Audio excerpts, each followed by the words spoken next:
Good afternoon, distinguished guests. My name is Min Jung-hyun, and I will be the MC for today's convention, arranged by the Financial Supervisory Service and co-hosted by the Busan Metropolitan City and the Financial Supervisory Service. We would like to start the convention by paying our respects and condolences to all those involved and affected by the tragedy happened in Itaewon. Today's convention will be in the order of opening remarks, 2 sessions with 7 speakers, and then a panel discussion. We will now begin the convention with the opening remarks by Deputy Governor Park Sang-won of the Financial Supervisory Service. Let us welcome him with a big round of applause.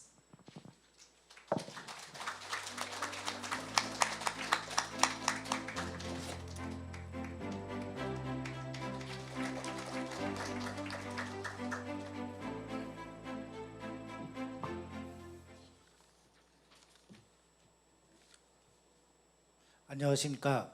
금융감독원 부원장부 박상원입니다. 먼저 지난 주말 이태원에서 발생한 불의의 사고로 희생된 분들과 가족 여러분께 마음을 담아 깊은 애도를 표하며 부상자들의 조속한 쾌유를 바랍니다. 국가 애도 기간임에도 이렇게 저희가 자리를 마련한 것은 부산해양금융컨벤션이 글로벌 해양금융중심지로서 부산의 성장 전략을 모색하는 중요한 자리이기 때문입니다. 바쁘신 가운데도 이 자리에 참여해 주신 금융회사 및 조선해운업 관계자 여러분을 진심으로 환영하며 특히 오늘 발표와 토론을 이끌어 주실 연사님들과 해양금융 전문가 여러분께도 깊은 감사의 말씀을 드립니다. 2013년부터 시작되어 금년에 10회째를 맞이하는 부산해양금융 컨벤션은 그간 해양금융 전문가의 제언과 종합적인 토론을 통해 부산 지역 특성에 적합한 성장 전략 모색 및 해양금융 중심지로서 부산의 인지도 제고에 크게 기여해 왔다고 생각합니다. 부산은 신북방의 대륙 경제권과 신남방의 해양 경제권 간 가교 역할을 하는 관문 도시로 세계 132 조선소가 인접해 있고 세계 7위 컨테이너 항만을 보유하고 있는 등 해양 금융 중심지 추진에 좋은 입지와 여건을 갖추고 있습니다. 또한 09년 부산이 금융 중심지로 지정된 이래 허허 벌판이었던 부산 문현동 일대는 35개 기관 4,500명이 근무하는 부산의 월가 부산국제금융센터로 변모하였습니다. 또한 해양금융종합센터, 한국해양진흥공사 등 상시적인 해운업계 종합지원기관도 설립되는 등 부산의 해양금융 인프라는 더욱 탄탄해지고 있습니다. 부산의 금융중심지 조성을 위해 그간 힘든 여정을 함께 오신 부산시 관계자분들과 시민 여러분들께 존경과 감사의 말씀을 드립니다. 향후에도 부산이 치열한 금융중심지 조성 경쟁 속에서 글로벌 리딩 해양 금융중심지를 향해 한 걸음 더 나아갈 수 있도록 현재 상황과 환경 변화를 면밀히 분석하여 미래 대응력을 더 높여 나가길 바랍니다. 최근 해운산업은 2008년 글로벌 금융위기에는 경기 침체로 이슈가 저성장 선박 과잉 공급에 치중되었으나 2020년대 들어 해운산업 회복, 4차 산업혁명 진전, 환경규제 강화 등으로 친환경, 디지털 중심으로 빠르게 전환되고 있습니다. 특히 2020년부터 시행된 국제해사기구 IMO의 황사 화물 배출 규제, 2024년부터 도입될 EU 온실가스 배출권 거래제 등 해운산업 환경 규제가 더욱 한층 강화되고 있습니다. 또한 해운 분야에도 빅데이터, 인공지능, 블록체인 등 디지털 기술이 본격적으로 도입되고 있습니다. 이러한 측면에서 이번 탈탄소 디지털 시대 해양금융산업의 미래와 부산의 역할이란 부제로 개최되는 부산 해양금융 컨벤션은 매우 시기적절하고 의미 있는 행사라고 생각됩니다. 아무쪼록 오늘 이 자리가 부산이 세계적인 해양금융 도시로 도약하기 위한 자리가 되기 바라며 2023 부산 세계 엑스포도 반드시 유치에 성공하여 해양금융 중심지 부산의 위상이 한층 높아지는 계기가 되기를 바랍니다. 저희 금융감독원도 적극 노력하겠습니다. 감사합니다.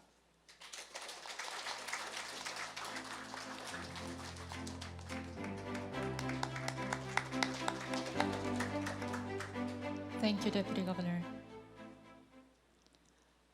Next, Chairman Moon Chung-do of the Korea Shipping Association will deliver opening remarks. Let's invite him onto the stage with a big round of applause.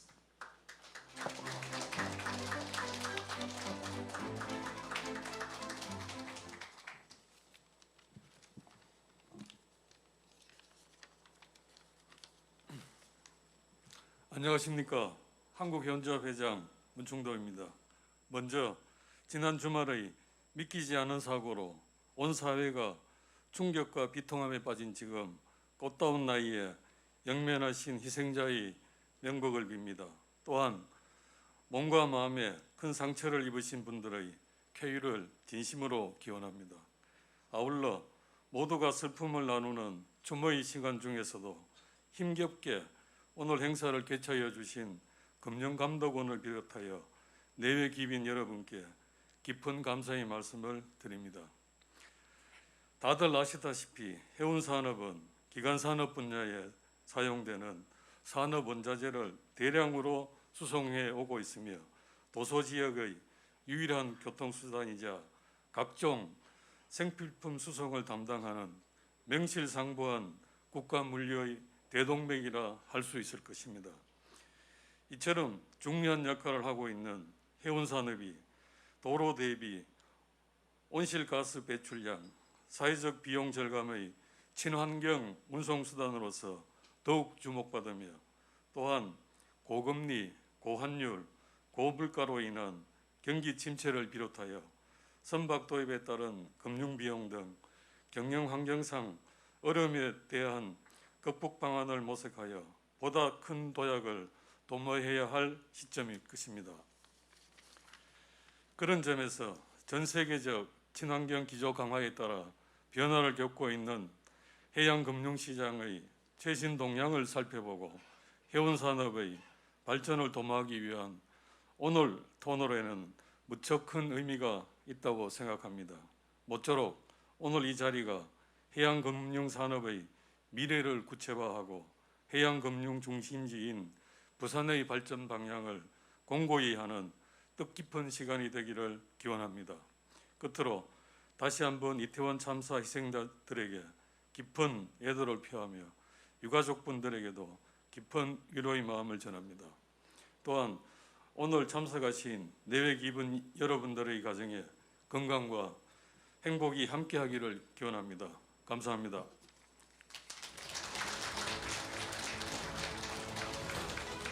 Thank you, Chairman.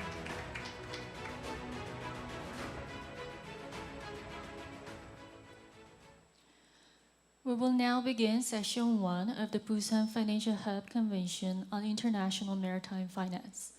The topic of this session is carbon neutrality and the future of marine finance.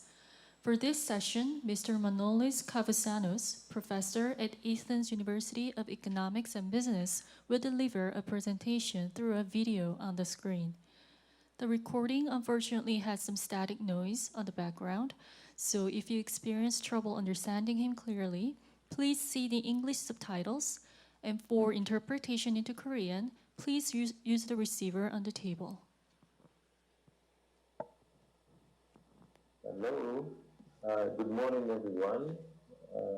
My name is Manolis Kavousanos. I'm the director of the MSc program in International Shipping Finance and Management at the Athens University of Economics and Business. I would like to thank Busan Maritime and Finance Week organizers for inviting me for this presentation, and particularly Professor Ki-Won Lee for his invitation. I would like to talk about the recent issues in global shipping finance. So, just a brief background to the shipping industry, some facts which are important. Ships transport about 95% of the goods which are traded internationally. The main bulk products carried by sea are oil, gas, iron ore, coal, grains, and forest products. Containers transport mainly high-end finished products. and other cargoes are cars, fruits, project cargoes, etc. For analysis purposes, the shipping market is not one market, but has different segments. And we distinguish mainly 5 segments: wet, dry, container, specialized, and offshore. And of course, within each of these segments, there are sub-segments and sizes of different vessels which are distinct and deserve their own analysis in order to understand them. Shipping, as we know, it is a true international business. It is mostly US dollar denominated. It is heavily impacted by global political and economic events. An example is the most recent one between the war between Russia and Ukraine. But we have seen similar geopolitical events affecting the shipping industry, such as the credit crisis of 2007-2012, the Gulf War, the September 11th, and so on. The shipping industry is a cyclical industry.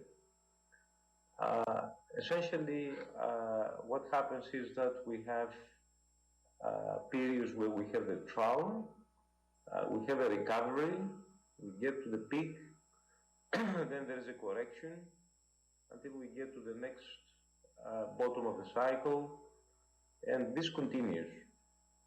Now, just look at real data and observe this cycle. I have the global seaborne trade here between 2016 and today, and you can see over here, you see the cyclicality that we observe in the freight trades moving over to affecting the prices. This is the value of the assets that the shipping companies own, and both in terms of the new building price and also the 5-year-old index for bulkers and tankers, we see that asset values change significantly over time and they follow this cyclical pattern. So, regarding some facts of the shipping industry, the vessels change hands from weaker to stronger owners through the cycles.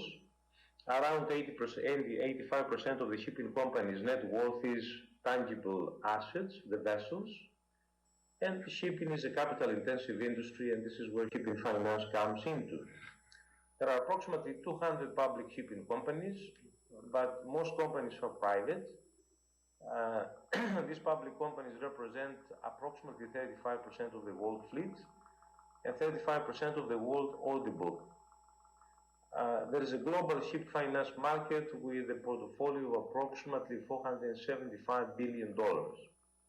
Every year, several billion US dollars in new capital is required for new buildings, second-hand acquisitions, and refinancings. Here we have some interesting graphs that show the second-hand transactions of vessels year after year from 1995 to 2022, today. I collected this data only a few days ago. We can see, first of all, the cyclicality in the buying and selling of the second-hand vessels. Okay, this is a cyclicality that we observed in the freight rates. We also see it affecting the decision to buy or sell a vessel. It is interesting to see that the peak of 2007 this is in billions of US dollars. The peak of 2007 was reached in 2021 and in 2022, which is the high, these two high bars that we saw at the end of the graph to the right-hand side.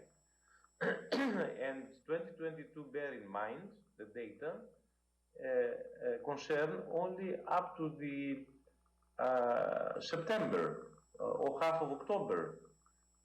So you see that there is a recovery here in terms of interest in buying and selling. Of course, this requires financing.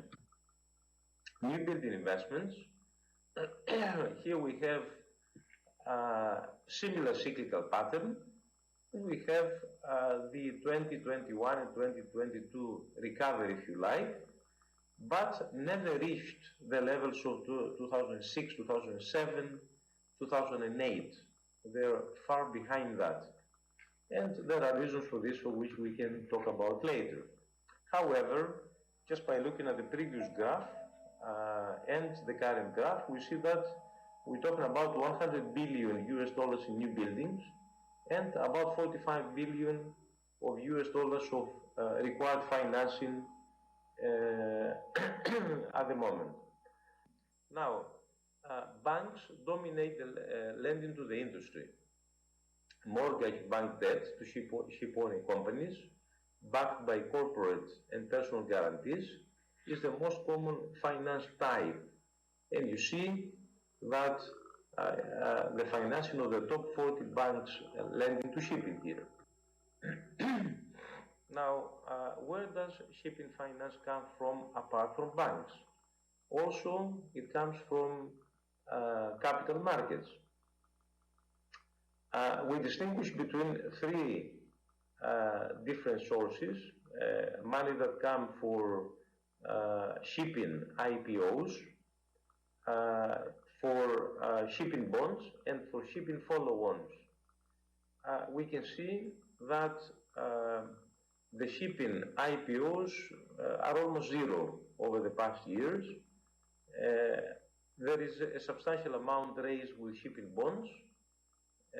And there are and there are shipping follow-ons as well, but shipping bonds seem to be the main market through which is used, to raise funds for the industry.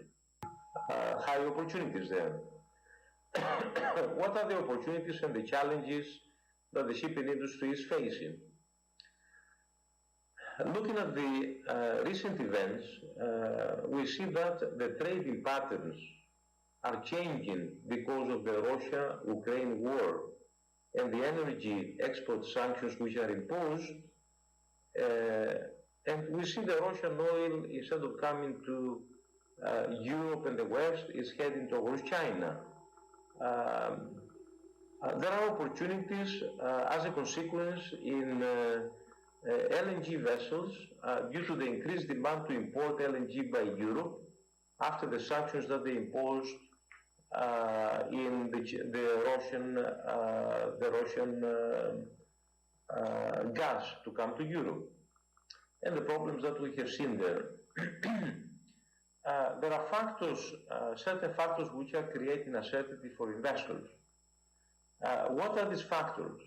Well, it is the increased volatility in the macro in the US, the increasing rates of interest, the increasing value of the US dollar versus the other currency, the high inflation that we observe in Europe, and the fear of a looming recession in 2023. Another factor which is important for investors' decisions is the drive to decarbonize the industry. There is uncertainty about the type of fuel to use in vessels in the future. Should they be using methanol, hydrogen, nuclear power? What is the appropriate fuel to use? It's a big question. This delays investments because owners do not wish to invest in vessels which will become obsolete in the future because they use the wrong fuel. So instead, they prefer to retrofit vessels than order new ones. Now, generally, we know that global turmoil produces positive effects in the maritime industry. So, a number of investors see shipping as a hedge versus the other suffering sectors of the economy, and they want to include shipping stocks in their portfolios. And they want to put funds into the shipping sector in order to diversify the risks in the overall portfolio and the suffering other sectors of the economy. Trends and opportunities.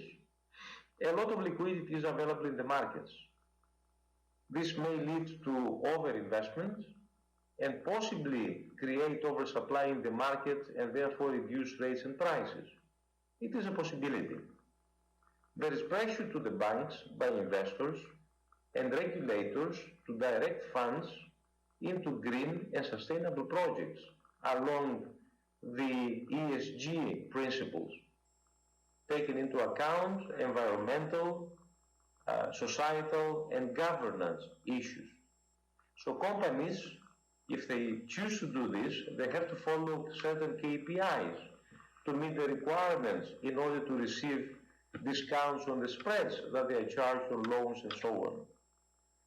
A number of initiatives have developed over the past years in order to accommodate this, and this is the hot topic in the area at the moment.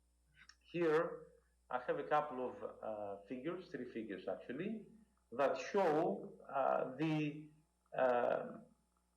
outcome of the efforts so far. And we see, for example, the world fleet with eco-electric engine and how it has evolved over time. We see, for example, that the total fleet with eco-electric engines friendly to the environment, in terms of numbers, has increased substantially from 2005 to 2020 to approximately 10,000 ships. If we look at it as a percentage to the total fleet, this is the number of ships, it has gone up to approximately 10%.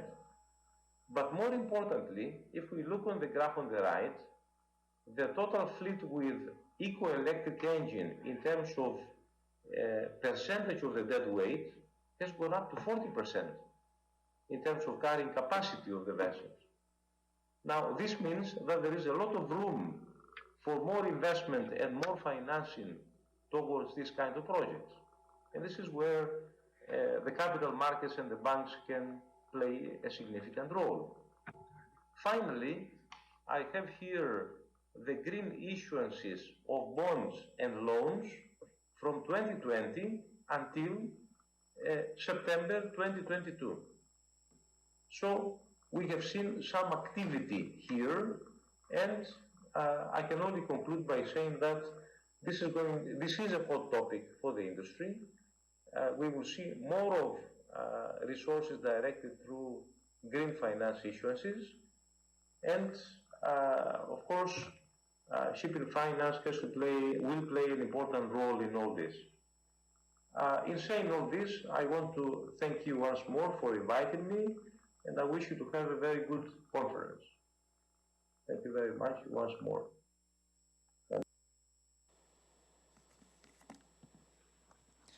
Thank you very much. Next, Mr. Mark Tang, Asia Regional Head at Crédit Agricole, will deliver a presentation.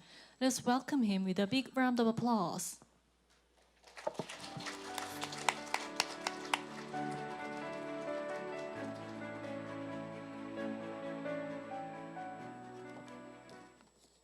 Thank you.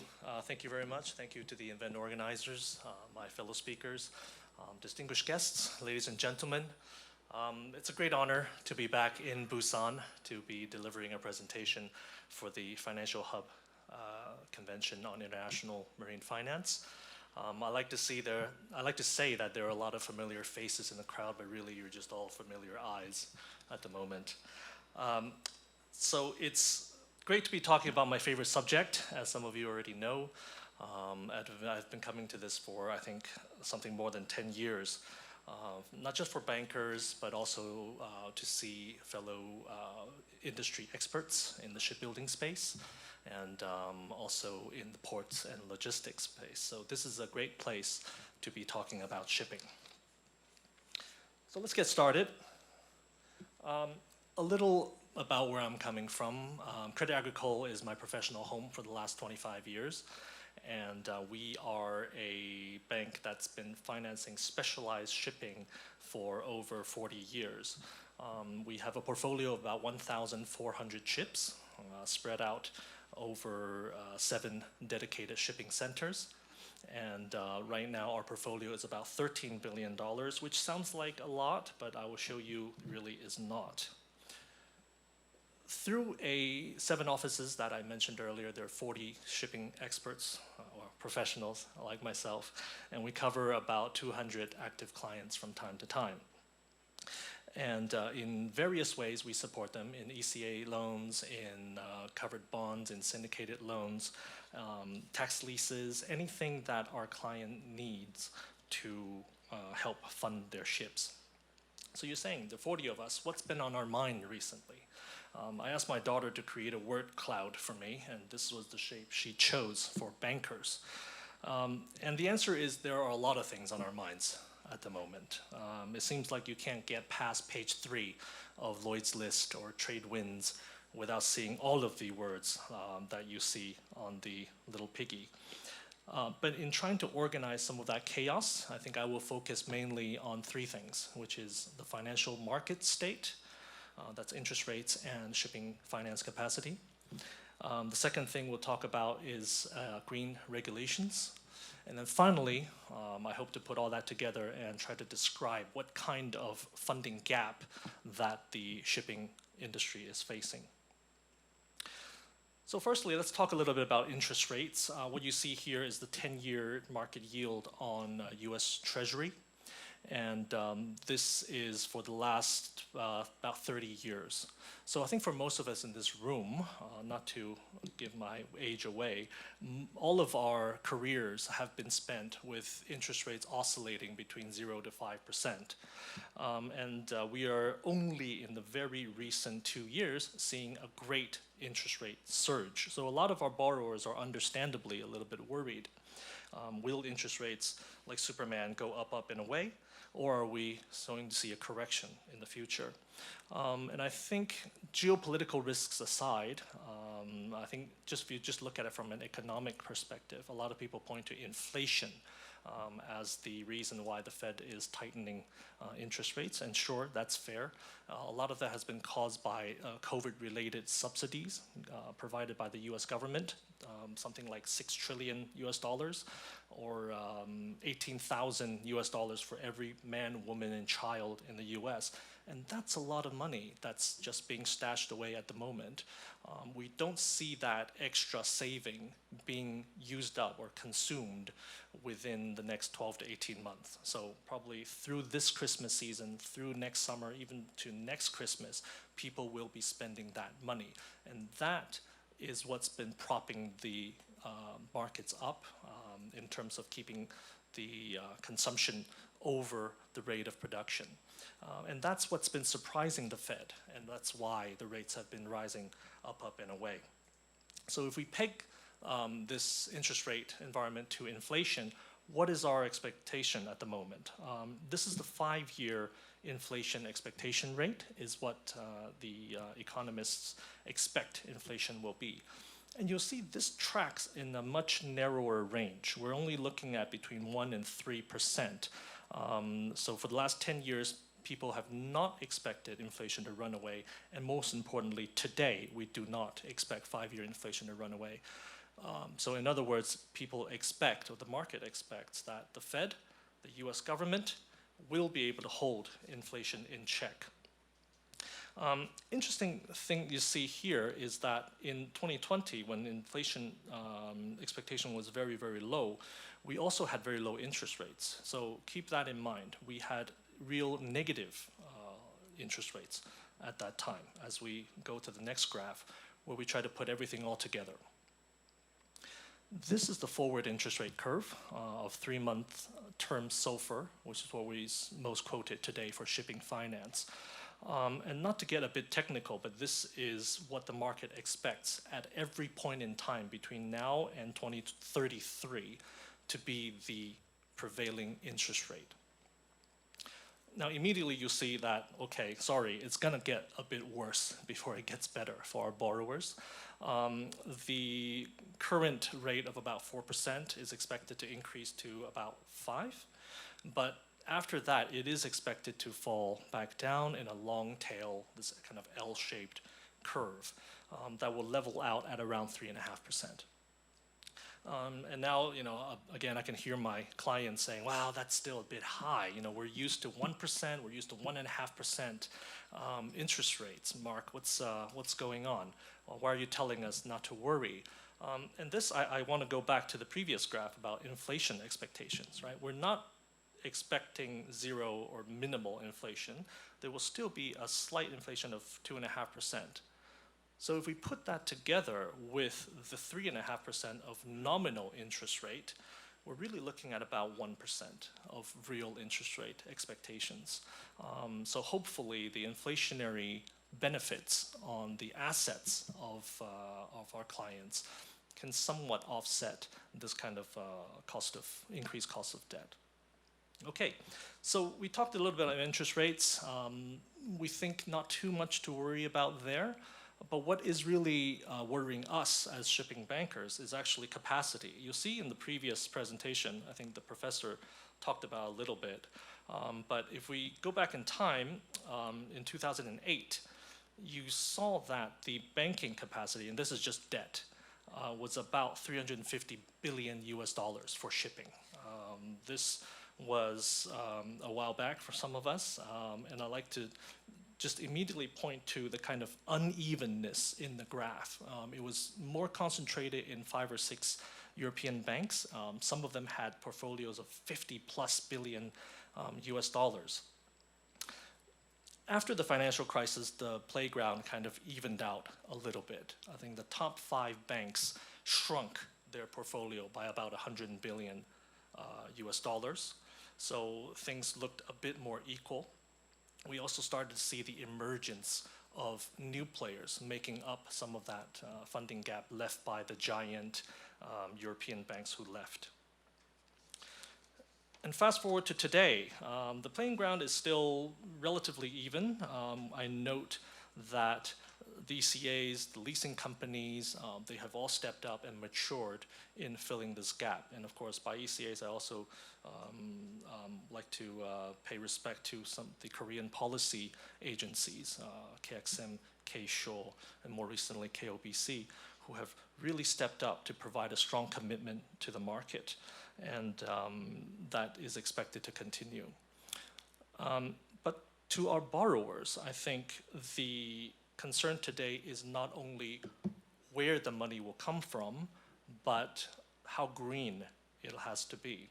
The green bars that you see are signatories to Poseidon Principle, which is a industry-wide standard to encourage or to support decarbonization in the shipping industry.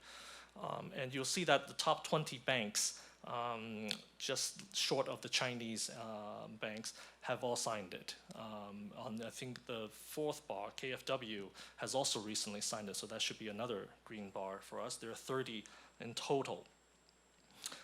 So what have we signed ourselves into? What is Poseidon Principle looking at? In a nutshell, the IMO has set 2 targets for shipping. The absolute target, which is reducing overall emissions by half, and an intensity target, which is the efficiency of how we use our emissions. The first one, I would argue, is a bit far away. I would also argue that we're in a dark room with no visible path to get there. So more focus today has to be on the intensity targets. And how do we measure that?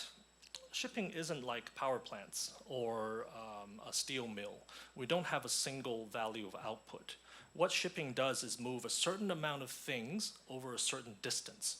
So on the lower right there, you see the formula of how we measure efficiency in shipping takes 3 factors. One is the grams of CO2 emitted, and we divide it by the product of the cargo carried in tons over the distance, so over the ton mile.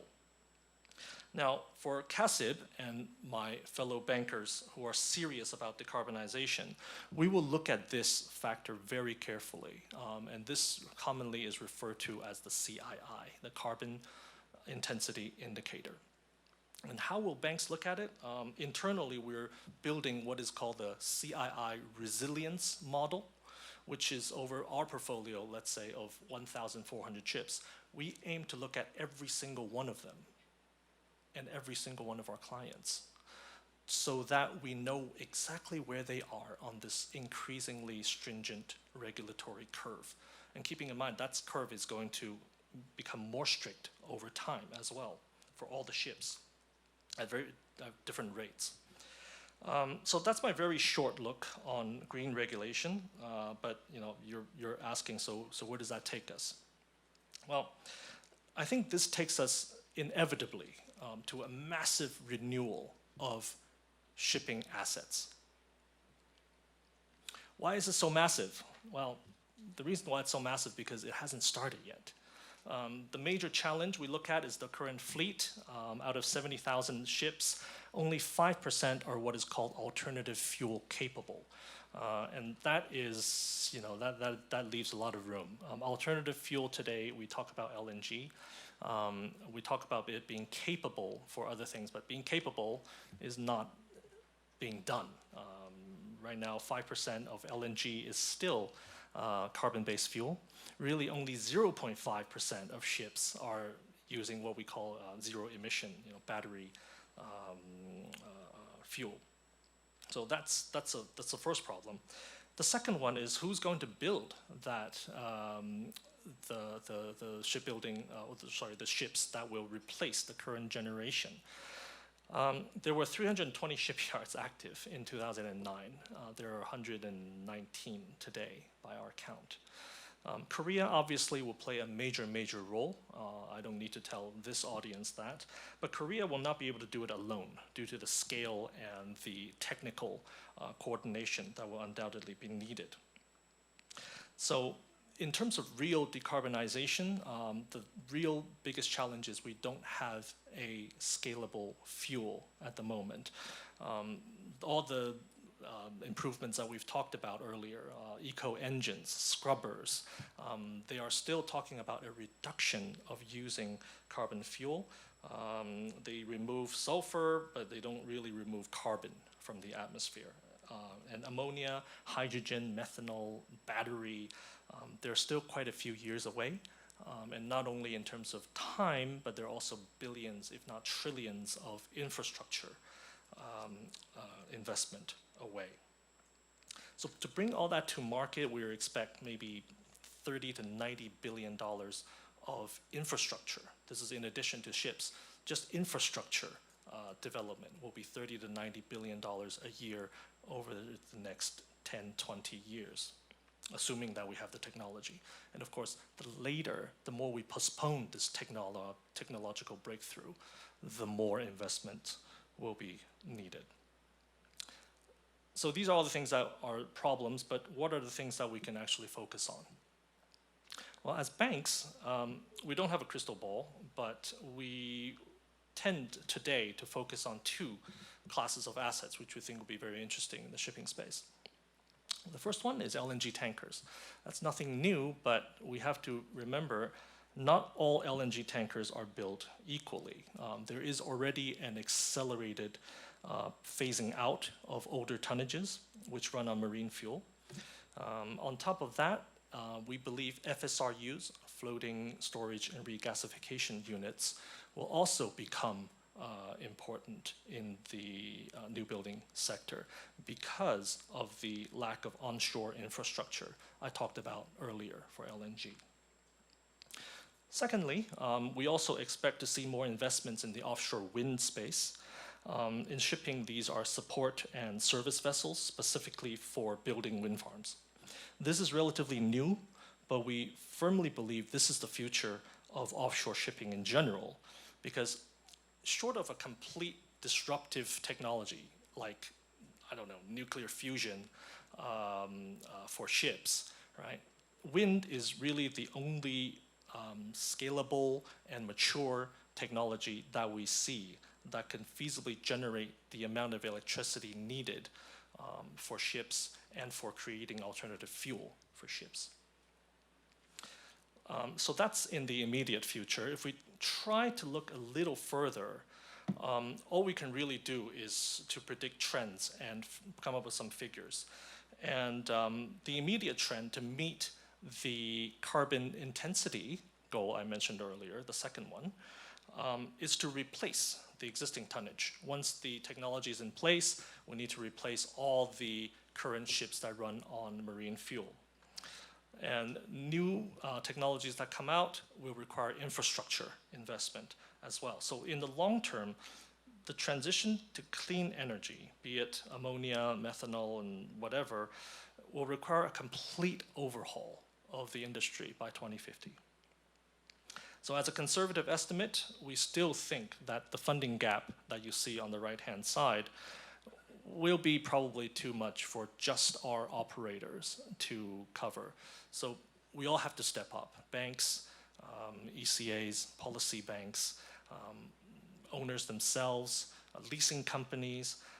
There will be a lot of room for expansion of existing policy support in Korea, but also for companies to look at sustainability-linked financing, which is somewhat outside of the shipping space, but are being more utilized today. Apologies for the small font, but if you just think of sustainable finance as two main avenues, one is the use of proceeds. So you need to have a very clear green asset, and we just talked about how there isn't any. So really, most of the companies that we see today are looking at the right side of this diagram, which is the general corporate transactions. These are where you come up with a benchmark and saying that, okay, I'm going to improve my carbon intensity. I'm going to reduce my emission. Maybe I'm even going to plant trees and buy carbon credits. I'm doing whatever I can to reduce my carbon footprint. And for the banks, we say, great. If you can follow through with your plan, there will be a slight discount in your cost of debt. Right now, it's something like 5 or 10 basis points is possible.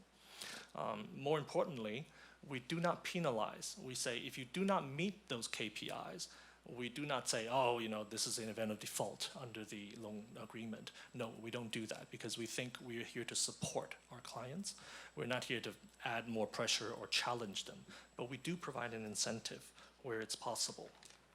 So to summarize, I think from the shipping companies and also from the banks, we're all trying to make a real effort in collection and making transparent the data that will be key to ensure that funding or investment is aligned with these decarbonization goals set by the IMO.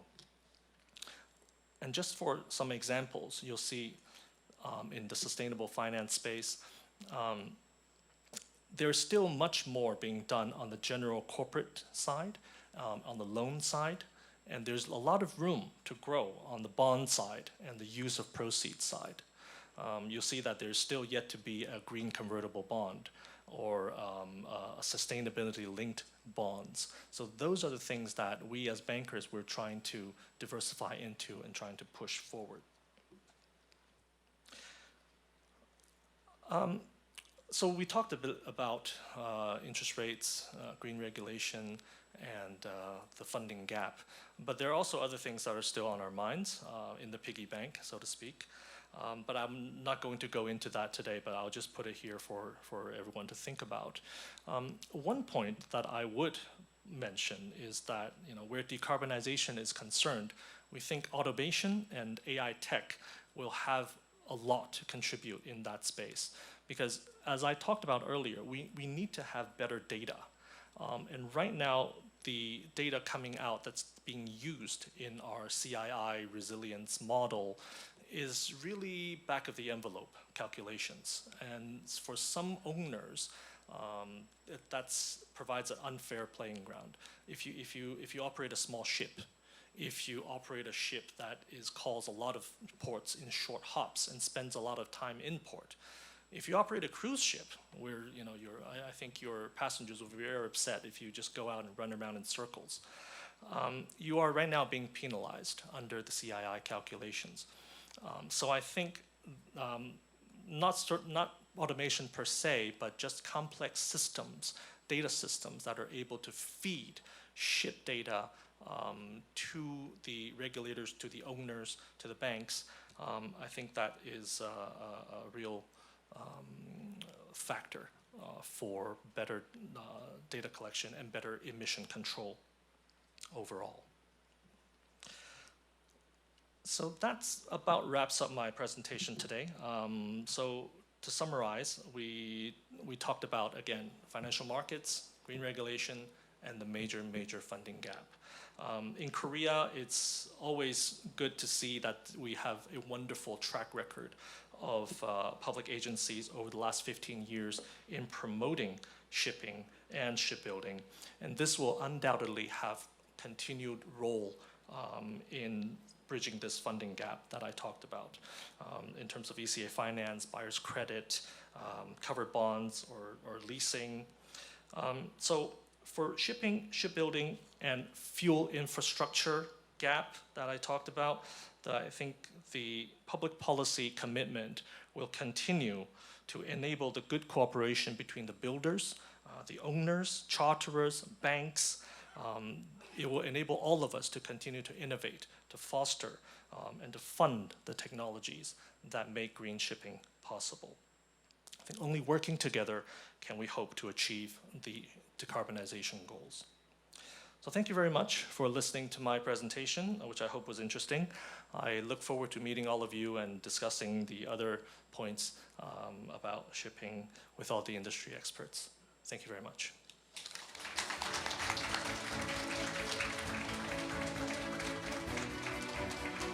Thank you very much, Mr. Tan. Next, Dr. Yang Jung-seo from the Korea Export-Import Bank will deliver a presentation on Korea's response to carbon neutrality. Let us give him a warm welcome.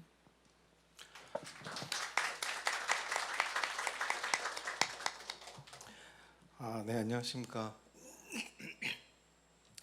한국수출입은행 해외경제연구소에서 조선해운산업 분석을 담당하고 있는 양종서 연구원입니다. 오늘 그 주제는 탄소 중립에 대한 국내 해양산업 대응 방안이라는 제목으로 마련을 했고요.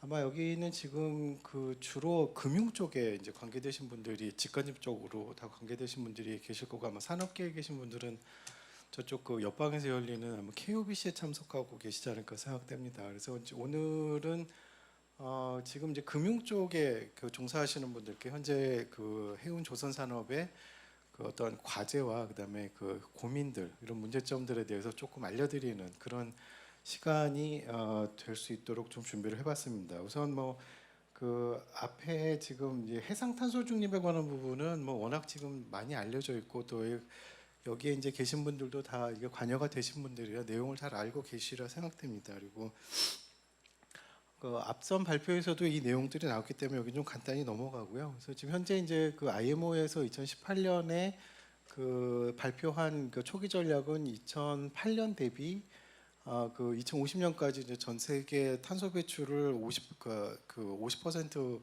이상 저감하는 걸 목표로 하고 있습니다. 그래서 이제 이 스케줄에 맞춰서 이제 여러 가지 환경 규제들이 시행이 되고 있는데, 사실은 이제 해운 산업에 계신 분들, 그러니까 선주들이 굉장히 곤혹스러워하는 부분이나 또 지금 이제 조선업계가 준비하는 부분들도 이제 이 부분에 몰려 있을 텐데요. 우선 이게 뭐 그린하우스 가스하고는 상관이 없습니다만, 이 보시면은 이제 그 IMO 그 싹스 규제가 2020년부터 시행이 되면서 사실 전 세계 그 선사들이 부담하는 연료 비용은 그 황이 제거된 고급유를 써야 되기 때문에 이제 굉장히 많이 올라간 상태입니다. 그래서 그 노후화된 좀 저연비 선박들의 경우에 지금 이것만으로도 상당한 그 부담이 지금 가중돼 있는 상황인데, 내년부터 일단 그 IMO의 EEXI 규제는 지금 그 해마다는 아니지만 이제 단계적으로 강화되는 그 탄소 배출 효율을 만족시키지 못하는 선박들의 경우에는 거의 뭐 다른 대안 없이, 뭐 다른 대안이 있긴 있습니다만, 근데 거의 대부분 다 이렇게 그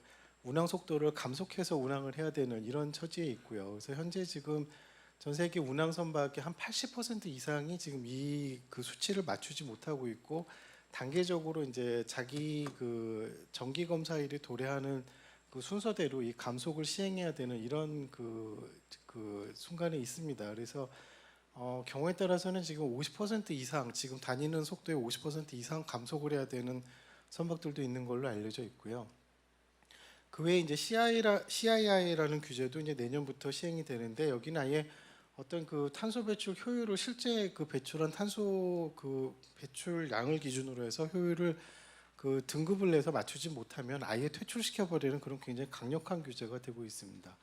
그리고 이제 IMO의 그 어떤 그 지금 현재 그 스탠스를 좀 이렇게 약하다고 계속 비판을 하면서 이제 이유는 그보다 더 강화된 독자적인 규제를 시행을 하고 있는데요. 그래서 이제 내년부터는 EU 역내 항만에 기항하는 모든 선박들이 이제 그 탄소 배출권을 사야 하는 뭐 그런 지금 처지에 있고, 또 장기적으로 그 연료에 따른 페널티도 굉장히 강하게 부과할 이런 그 입법 그 패키지들이 이미 마련이 돼서 발표가 된 바 있습니다. 그래서 이제 이런 그 규제들, 전 세계적인 이 합의와 조치들이 의미하는 바는 결국 하나, 그러니까 저효율 노후선은 더 이상 다니지 말라는 거죠. 그래서 이제 전부 연비가 좋고 그 탄소 그 온실가스를 덜 배출하는 선박으로 바꾸라는 이런 그 강한 압박이 들어가고 있는데요. 이제 그 와중에 그러면 우리나라 해운 산업은 어떻게 대응하고 있는지 조금 보여드리면, 우선 이 현황을 보시면 이게 2019년 통계이긴 한데요. 조금 오래된 통계이긴 한데 우리나라가 이때는 아마 5등 정도의 랭크가 되어 있습니다. 그 지배선대 선봉량 기준으로 해서. 그런데 이제 보시면은 평균 선량이 14.1년으로 미국 다음으로 높습니다. 근데 사실은 미국은 뭐 워낙 이게 그 내항 해운을 위주로 하고 외항에서는 이렇게 경쟁을 하는 국가가 아니기 때문에 사실 이제 주요 경쟁 해운 경쟁국들 중에서는 가장 노후화된 이런 그 정도의 설비를 가지고 있다고 선박들을 보유하고 있다고 생각이 됩니다. 그래서 이제 뭐 이런 것들은 사실은 이제 우리나라가 조금 그 선사들이 선박을 신조선보다는 중고선에 많이 투자해온 관행하고도 조금 연관이 있다고 보여지는데요. 또 하나 통계를 보자면 2021년 기준으로 해서 그 웅크타트 통계를 보면 우리나라가 선봉량 기준으로는 7위에 올라 있는데 그 자산 가치 기준으로는 10위에 올라 있습니다. 그러니까 무슨 얘기냐면 노후화된 선박이 좀 많고 이렇게 좀 이렇게 중고선에 투자를 많이 했다는 뜻이죠. 그래서 굉장히 여기에는 지금 개선할 여지가 많다고 보여지는데, 그러니까 이 수치만을 놓고 비교를 해봐도 우리나라 선사들의 경쟁력이 상당히 지금 떨어질 수밖에 없는 그런 상황이라고 보시면 되겠습니다. 그래서 그러면 우리나라가 지금 어떤 노력을 하고 있느냐? 그 밑에 그래프를 보시면은요, 이거 이제 그 주요 해운 국가들의 그 신조석 발주액을 보여드리고 있습니다. 여기 보시면 빨간색으로 나타난 중국이 월등하게 1위를 보여주고 있고요. 이건 아마 그 중국의 1대1로 같은 국가 전략에 기인한 것 아닌가 이렇게 이제 추정을 하고 있습니다. 근데 보시면 우리나라가 나름 여기에서는 열심히 하고 있습니다. 이게 2014, 15년까지는 큰 성과를 못 낸 것 같은데 2017년 이후를 보시면은 주요 3대 해운국 그리스, 일본, 중국 이 다음으로 한국이 높습니다. 그리고 이제 그 주요 국가들의 그 연초 보유 선대 가치, 그러니까 그 에셋 밸류죠. 그 가치 대비해서 그 신조선 투자액을 보면은 월등하게 한국이 높습니다. 가장 많은, 그러니까 이 해운 규모에 비해서는 현재 가장 많은 투자를 하고 있다고 이렇게 그 말씀드릴 수 있을 것 같습니다. 그리고 이제 조선산업계에서도 지금 뭐 당연히 우리나라의 그 3대 빅3 사들이 당연히 이제 이런 뭐 이미 LNG하고 에탄올에 대한 그 메탄올에 대한 연료 추진은 상용화를 했고요. 암모니아 추진선도 개발을 하고 있고, 뭐 장기적으로 수소를 쓰는 연료 추진선, 그다음에 뭐 바이오 원자력 뭐 온갖 지금 그 추진에 대한 그 연구 개발들이 다 이루어지고 있습니다. 문제는 뭐냐면 이거를 각사 투자를 하고 있다는 얘기죠. 그래서 굉장히 비효율적이지만 열심히 투자를 하고 있다고 보여지고요. 그 외에도 이제 우리나라의 그 공공지원, 그러니까 정부가 그 이렇게 좀 그 연구개발비를 대는 여러 그 개발 정책, 연구개발 정책들을 통해서 이제 국책 연구기관들이나 대학들이 참여하고 있고, 여기에 이제 또 뭐 그 중형조선소, 그다음에 기자재 기업들도 여기에 같이 참여를 하고 있는, 물론 이제 대형사들도 일부 참여를 하고 있습니다만 이런 그 노력들이 이루어지고는 있습니다. 근데 이제 그 지금 우리나라뿐만 아니라 전 세계적으로 이 탄소 중립, 해상 탄소 중립에 있어서의 가장 큰 문제가 뭐냐면 아직까지 뚜렷한 대안이 뭔지 모르겠다라는 겁니다. 그러니까 보면은 뭐 그 머스크 같은 세계 1위 기업들은 뭐 메탄올을 해서 메탄올 기업에도 투자를 하고 나름의 길들을 찾고 있는데 사실 그러지 못하는 해운사들이 대부분이고요. 그 해운사분들을 만나서 이렇게 인터뷰를 해보면 지금 어떤 식의 대책을 어떤 식으로 방향을 잡고 계신가요? 물어보면 다 모르겠답니다. 현재는. 그러니까 왜 그러냐면 이게 사실은 제일 큰 문제는 지금 탄소 중립에 대한 그 대안들을 열심히 조선업계, 기자재업계 또 다른 업계까지 융합을 해서 개발을 하고 있습니다만 아직까지 뚜렷한 대안이 나온 게 없다라는 거죠. 현재 이제 중간 정도 과정으로 LNG가 얘기가 되고 있고 이제 뭐 메탄올도 조금 얘기가 되고 있는데요. LNG 같은 경우에도 뭐 메탄 슬립이라는 문제를 포함해 보면은 탄소 배출 저감, 그러니까 온실가스 저감률이 기존 석유에 대비 한 20에서 25%에 지나지 않습니다. 근데 이거는 지금 2030년에 목표로 하고 있는 40%에도 미치지 못하죠. 그래서 이거는 지금 어떤 중간 단계의 연료로서도 사실은 그렇게 각광받고 있는지 여부가 좀 의심스러울 정도가 되고 있고, 뭐 나중에 이제 장기적으로는 이쪽에서도 수소가 연료로 쓰일 거라고 보고 있지만 굉장히 기술적으로 아직까지 해결해야 될 과제가 많습니다. 어떤 엔지니어 분들은 이게 안 될 거라고 보는 엔지니어들도 심지어 계십니다. 그래서 그러면 도대체 뭘로 가야 되냐? 선주들은 굉장히 이제 난감한 상황인 거죠. 그래서 지금 이런 그 불확실성이 높기 때문에 벌어지는 여러 가지 문제들이 있습니다. 그래서 지금 이제 해운업계, 조선업계, 그다음에 또 연료를 제공하는 에너지업계, 이 업계들의 업계들이 각각 가지고 있는 그 고민들을 좀 볼 필요가 있는데요.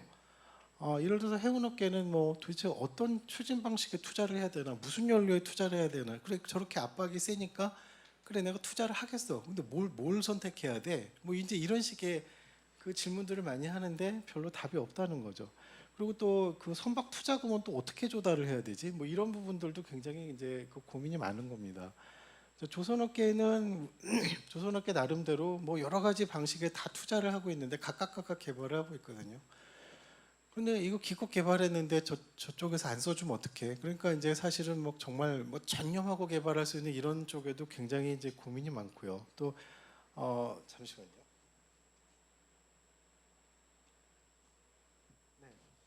네, 그래서 이제 뭐 이거를 그러면 다 개발을 하는 게 맞는지, 뭐 이제 이거 이제 선사들이 만약에 이거를 기껏 개발했는데 다른 방식의 투자를 하게 되면 우리는 이 연구비를 어떻게 회수해야 되는지 이런 쪽에 되게 문제가 많습니다. 그래서 이제 두 업계가 내리는 결론은 저희가 인터뷰를 해보면 어쨌든 해운업계는 고민이 많지만 그래도 조선업계가 뭔가 답을 내놓을 거야 이런 결론이 많이 있고요. 조선업계에서는 어떻게 생각하고 있냐면 해운업계가 뭔가로 요구를 할 거야 이런 식의 결론을 많이 내고 있습니다. 근데 둘이 모여서 그렇게 얘기를 막 진지하게 하고 있는 그런 상황은 아닌 걸로 보입니다.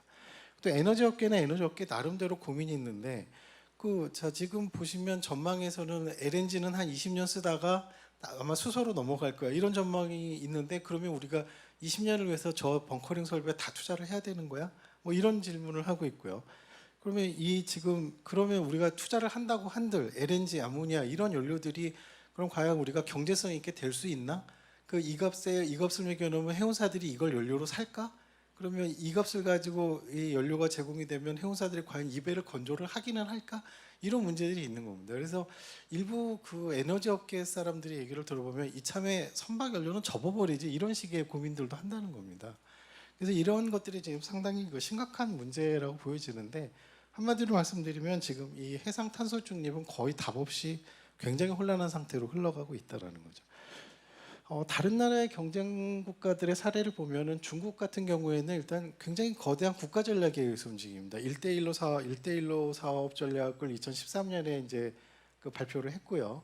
그리고 2015년에는 중국 제조 2025라는 이런 그 또 어떤 국가 전략을 발표를 하면서 이 안에 저 조선업이 껴 있습니다. 선박 쪽이. 그래서 어쨌든 중국은 전략적으로 뭐 미국하고의 패권 경쟁을 위해서라도 이 해상 패권을 절대 양보할 수 없는 부분이기 때문에 아까 가장 많은 신조선 투자를 하는 부분도 그 부분에 연관이 돼 있지 않을까 이렇게 추정을 하고 있습니다. 그래서 국가적으로 국영선사, 국영조선사, 그다음에 그 석유업계 이런 것들을 움직이면서 나름의 국가적인 대응을 하고 있고 그 결과 보면은 2016년경부터는 그 양회 같은 데서 해양굴기라는 단어가 굉장히 자주 등장합니다.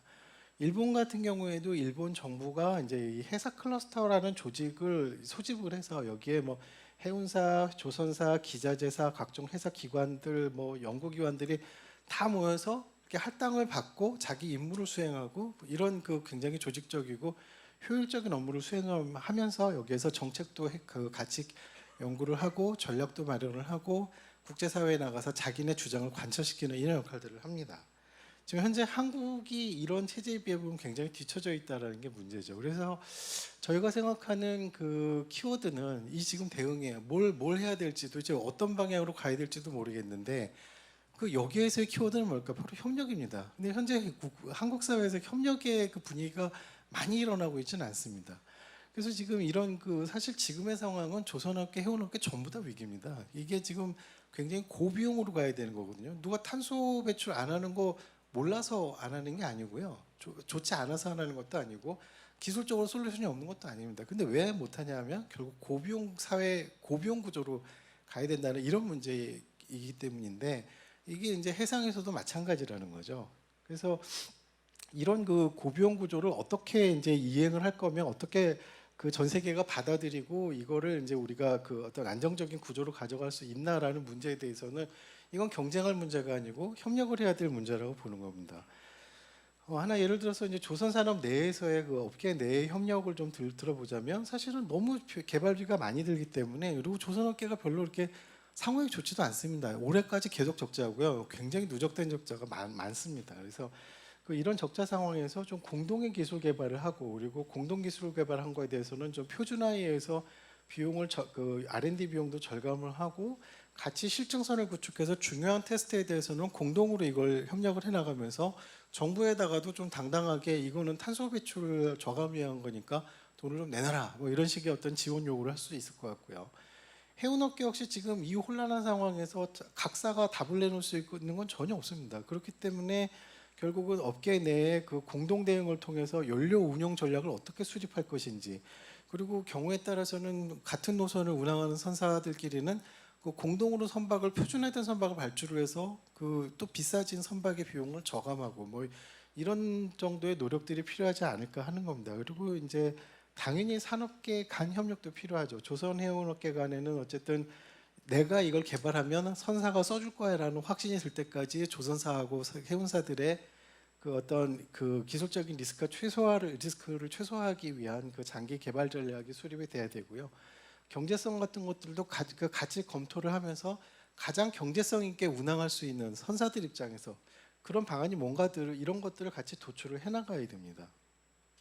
그리고 이제 조선업계, 해운업계, 에너지업계가 공통으로 모여서 이제 에너지 기술에 관한 교류들도 전부 이렇게 같이 교류를 하고 이제 개발 기관을 단축화하고 경제성 자료들도 공유를 하고 그래서 합의된 어떤 그 벙커링 구축 전략 이런 부분들도 필요하다고 생각이 됩니다. 그리고 그래서 이제 이 부분은 제가 뭐 지난 연말 그 보고서 때 이제 제안을 해놓은 건데요. 이제 제 생각에는 좀 우리 정부가 이런 역할을 해주면 좋지 않을까 이제 이런 뭐 기대감 내지는 바람 뭐 이런 것들로 이제 얘기를 한 건데 정부가 일본의 그 회사 클러스터 모델하고 비슷하게 이제 이런 그 조직들을 소집을 해서 위원회 형식으로 전문가들을 상임 직원으로 고용을 해서 각 업계 간의 이해관계, 업계 내의 이해관계를 조율을 하면서 여기에서 이제 국내 조선업계, 기자재업계, 연구기관, 뭐 회사기관들이 같이 참여를 하고요. 그리고 이제 이 국제 비즈니스인 그 해운업계하고 연료업계, 그러니까 그 에너지업계의 국제 에너지업계를 같이 초빙을 해서 어떤 클러스터로 운영을 하는 이런 모델이 좋지 않을까. 그래서 여기에서는 이제 직접적으로 관련된 이 산업계뿐만 아니라 여기 뭐 금융기관이라든지 뭐 보험사들, 법률회사들, 뭐 기타 유관기관들이 모여서 같이 어떤 제도적인 내지는 법률 제도적인 문제, 그다음에 금융회사의 리스크,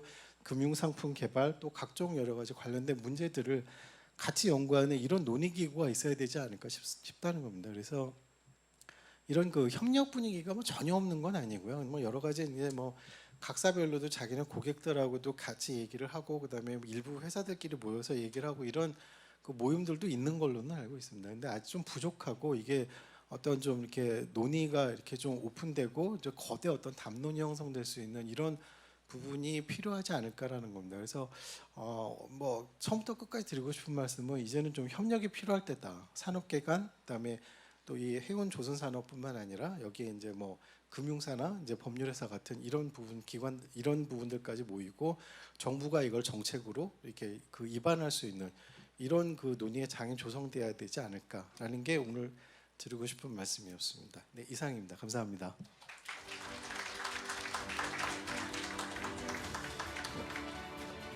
Thank you, Dr. Yang. Next, we have two speakers in line who will share their insights on the best practices in the marine finance industry.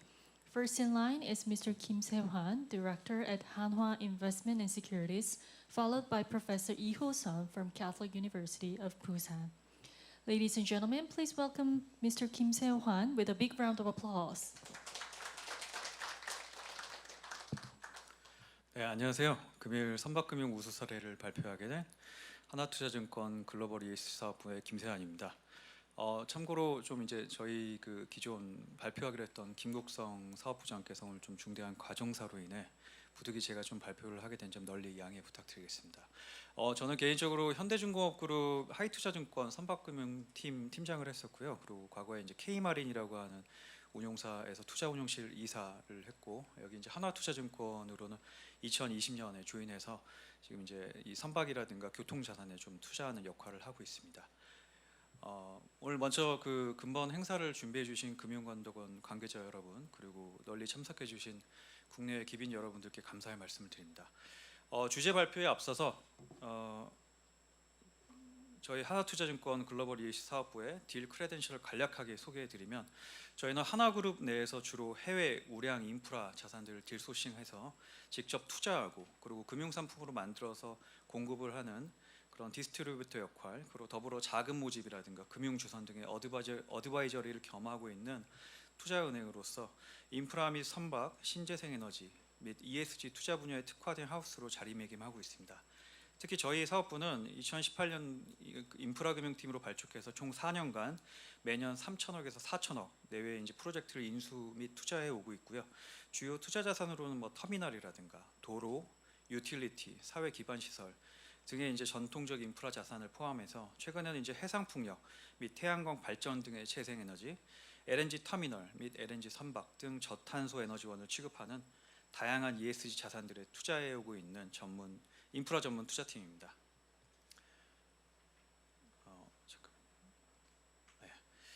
금일 참석하신 귀빈들께서도 주지하시는 바와 같이 이제 2008년 금융위기 및 2010년대 그 수년간 이어온 선박 공급 과잉 시장 환경 속에서 수많은 회원 회사들은 이제 법정 관리라든가 파산 등과 같은 어려운 구조조정 시기를 겪었고, 이에 최근 수년간 정책금융을 제외한 순수 민간 선박금융은 국내 기관 투자자들로 하여금 기피되고 어려운 시장으로 평가받아 왔습니다.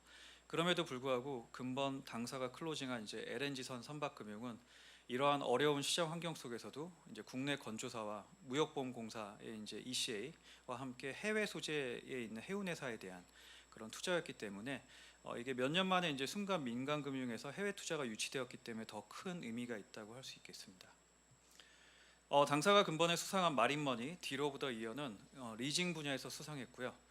총 10억 불에 달하는 6개 LNG 선박에 대한 파이낸싱이었는데, 프랑스 조세리스 구조를 사용한 금융 조달 방식이 주요한 특징이었습니다.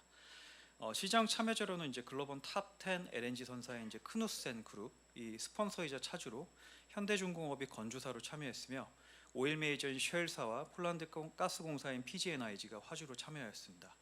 금융 쪽에서는 이제 한국무역보험공사의 ECA 지원에 힘입은 이제 BNP 파리바, CIC, 소시에테 제너럴이 선순위 은행으로 참여하였으며, 마지막으로 이제 당사의 후순위 본드가 이제 참여된 구조라고 할 수 있겠습니다. 자세한 내용은 뒤에서 다시 말씀드리도록 하겠습니다.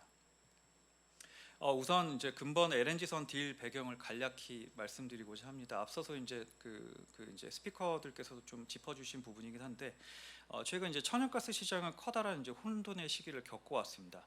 이게 과거 이제 유럽이랑 아시아, 미국 등에서 이제 개별 시장에서 거래되던 LNG 가격이 이 이제 석탄 대비 저탄소 에너지원이자 그 브릿지 에너지로 각광받는 이 LNG가 유럽에서 텍소노미로 이제 편입이 되고, 2014년부터 시작된 이제 러시아의 가스 파이프라인 차단 이벤트 등과 맞물려 지속적으로 이제 등락을 반복했고요.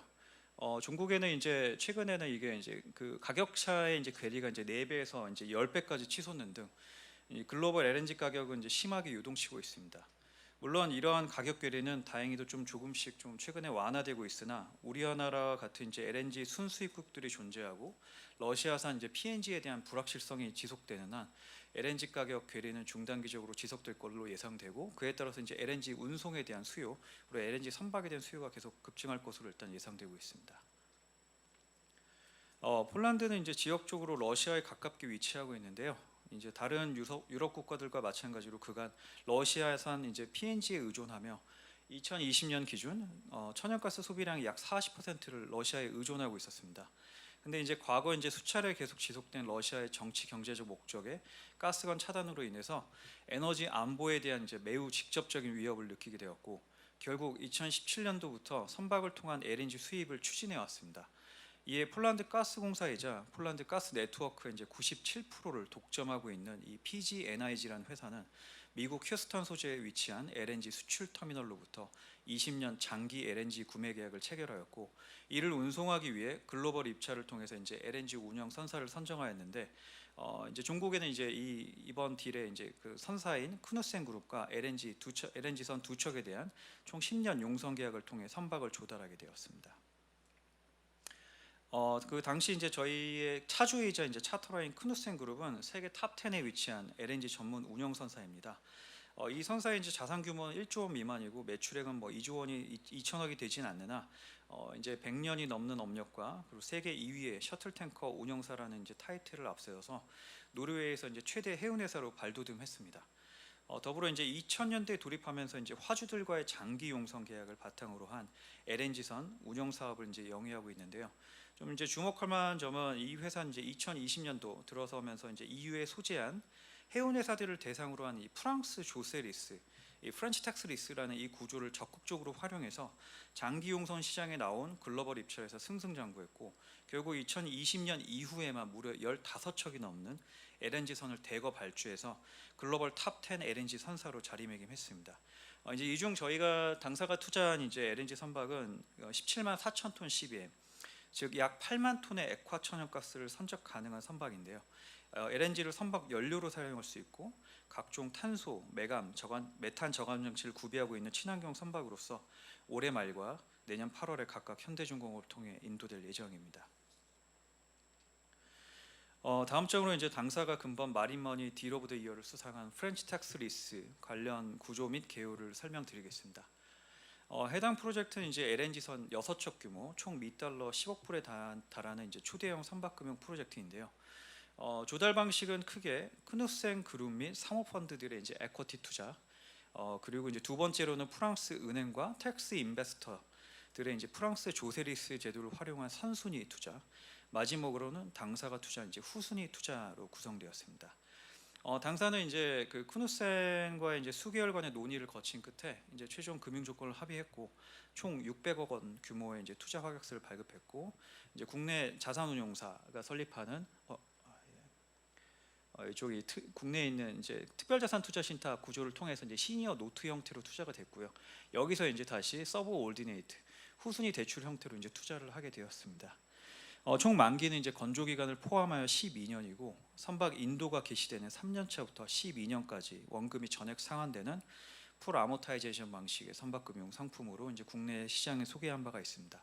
좀 이제 뭐 배경을 좀 말씀드리면, 이제 과거에는 제가 그 운용사에 있었을 때 이제 에쿼티 투자라든가 뭐 이런 그 좀 그 상위 레벨의 투자들을 많이 했습니다. 뭐 공모 펀드도 많이 했었고 이제 100%로 이제 에쿼티 투자하는 것들도 많이 했었었는데, 사실 이제 뭐 2010년대 선박 공급 과잉으로 인해서 투자에 대한 그 이제 기대 수익률이 목표 수익률 대비 많이 미치지 못했기 때문에 이제 제가 이제 2020년도 후부터는 계속 해외에 있는 선주들하고 논의를 할 때 이 풀 아모타이제이션, 그러니까 이 원금이 이제 기간 중에 다 상환되는 구조의 금융 상품들을 계속 요구를 했었고, 그게 이제 당시에 크누센과의 좀 접점이 좀 맞아갖고 그때 좀 진행을 한 케이스가 되겠습니다.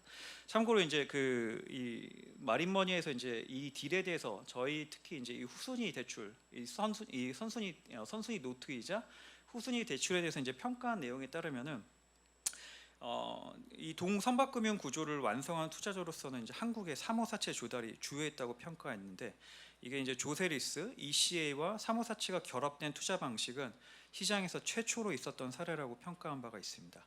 이제 이러한 평가는 이제 그간 조세리스 구조에서 문제로 인식되었던 이 후순위 대주단에 대한 담보권 인정 여부와 그리고 이제 뭐 어떤 EOD라든가 기타 그런 이벤트가 발생했었을 경우에 자녀 채권에 대한 청구 권한 등을 이제 당사에서 그간 쌓아온 선박금융 전문성에 비추어서 채권 정한의 지위라든가 권리 조항을 재해석했고 결국은 이제 후순위 대주 채권 변제 장치에 대한 최종 선순위 대주단의 동의를 이끌어냈던 점이 이제 주요했던 것으로 판단하고 있습니다. 프랑스 조세리스에 대한 간략한 컨셉을 다음 장에서 설명드리겠습니다. 프랑스 조세리스 제도는 이제 1988년도에 이제 최초 제정되어 시행됐고 있는 이제 EU 소재 우량 해운사에 대한 금융 지원 제도입니다. 주된 컨셉은 이제 프랑스 은행들이 주관해서 정부와 사전적으로 대상 및 구조를 협의하고 프랑스 소재 보험사 및 금융기관과 같이 막대한 단기 순이익이 발생하는 조세 투자자들, 이제 영어로 이제 텍스 인베스터라고 명칭을 하는데요. 이런 조세 투자자들로부터 지분 투자를 받습니다. 그러면 이제 이 조세 투자자들은 선박을 자신들의 밸런스 시트로 이제 편입을 해서 이제 막대한 수준의 이제 감가상각비를 발생시키고 그에 따른 이제 세제 혜택을 받은 다음에 그 세제 혜택의 상당 부분을 다시 선사에게 이전시켜 줘서 종국적으로는 선사가 선박 구매 비용을 약 15% 이상 절감시켜 주는 선박 리스 금융 기법입니다. 참고로 이제 조세리스 제도는 선박금융 시장에서 이제 다양한 신규 투자자와 대출 기관 참여를 유인함으로써 선박 금융의 유동성 부족을 해소하고 선박 투자를 활성화해서 전후방 산업의 동반 성장 효과를 달성할 수 있는 선박금융 구조이자 종국에는 해당 국가의 선대로 귀속해서 해당 국가의 물류 안정성을 도모하고 나아가 이러한 선박들이 톤세 제도에 따른 세금을 납부하기 됨에 따라 여러모로 장점이 많은 선박금융 기법 중 하나입니다. 제가 이해하기로는 이제 최근까지 프랑스 및 일본 등에서는 아직도 활발하게 운영되고 있는 제도고 국내에서도 몇몇 공공기관들이 한국형 조세리스 제도를 검토하고 있는 것으로 알고 있습니다.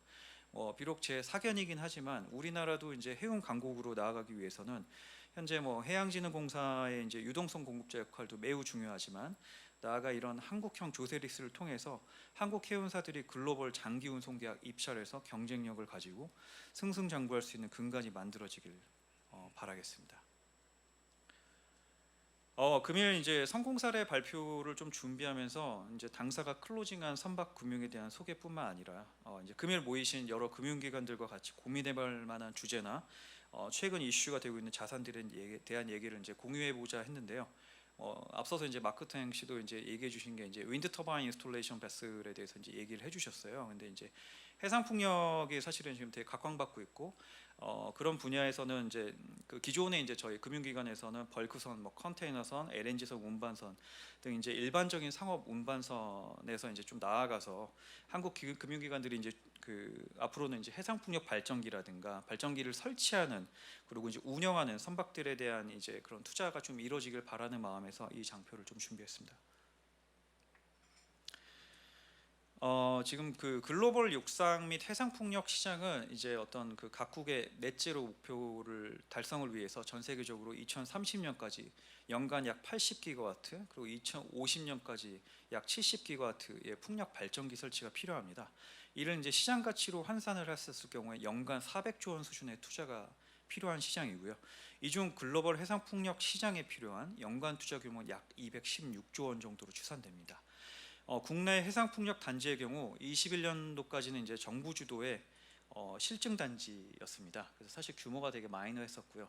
그렇지만 현재 이제 모든 발전 사업 허가를 지금 내놓은 거는 보면 약 한 20기가와트로서 계속 이제 증대되고 있는 상황이고요. 물론 이제 이번 정부가 좀 바뀌면서 이제 인허가에 대한 부분들이 아직 좀 진도가 좀 느리게 더디게 좀 가고 있는 부분이 있으나 그럼에도 불구하고 이제 이 시장 자체는 결국은 우리 국가 측면에서도 탄소 넷제로 달성을 위해서는 반드시 필요한 또 해상 풍력 발전 분야는 필요한 부분이기 때문에 거기에 대한 또 투자가 계속 이렇게 예정되어 있다고 말씀드릴 수 있겠습니다. 터빈은 이제 그간에는 좀 3메가와트 단위의 이제 되게 소형 단위에서 이제 5메가와트, 7메가와트, 10메가와트를 거쳐서 현재 15메가와트급의 발전기로 대형화가 됐는데요. 이러한 대형 터빈을 운반하고 설치하기 위해서는 각종 특수 전용성이 필요합니다. 이게 이제 보면은 WTIV라고 하는 이제 잭업 바지 선박입니다. 그래서 이 선박 안에 이제 다이나믹 포지셔닝이라고 하는 이제 선박에 대한 이 파도에서도 어느 정도 적정 수준 포지셔닝을 유지해주는 시스템이 들어가 있고 다리가 4개가 있습니다. 잭업이라고 해서요. 그래서 이제 해 저면에다가 다리 레그를 이제 고정을 해서 선박을 띄워놓고 그리고 이제 중심을 잡은 상태에서 이런 발전기를 설치하는 선박입니다.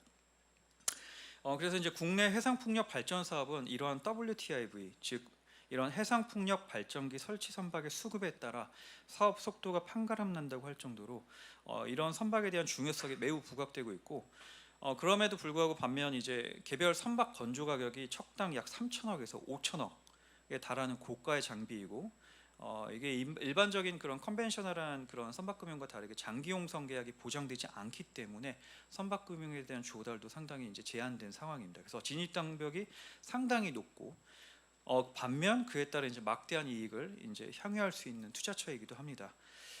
그래서 저희 이제 하나투자증권은요, 그 국내에서는 이제 최초로 그 WTIV 컨소시엄을 구축했습니다. 그래서 국내 신재생 에너지 회사하고 이제 전략적 투자자와 함께 WTIV 및 해상 풍력 발전 단지에 필요한 기타 부수 선박들에 대한 선박 금융을 준비하고 있고요. 이제 국내 해상 풍력 사이트에 필요한 이 다수 그 특수선들에 대한 금융 조달이 제가 희망하건데 이게 해외 PE 그러니까 뭐 프라이빗 에쿼티나 아니면 개발사들이 진두지휘하고 이끌어가는 시장이 아니라 이제 저희 회사를 포함해서 여기 계신 국내 금융기관들 포함해서 국내 민간 투자를 통해서 이제 활성화돼서 종국에는 이제 국내에서 투자되고 국내에서 돌아가는 해상 풍력 발전 단지에 투입되는 선박이 국내 자본시장에서 자금 조달이 되는 그런 이제 긍정적인 그 미래가 있었으면 좋겠다는 생각을 합니다. 이상으로 오늘 준비한 발표를 마치고자 하고요. 혹시 궁금하신 사항이 있으면 금요일 행사장에서 편하게 말씀 주시길 바라겠습니다. 감사합니다.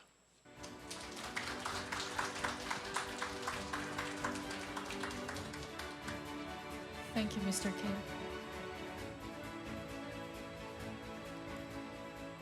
Next, Professor Lee Ho-sun from Catholic University of Busan will give a presentation on venture funding in the green marine industry.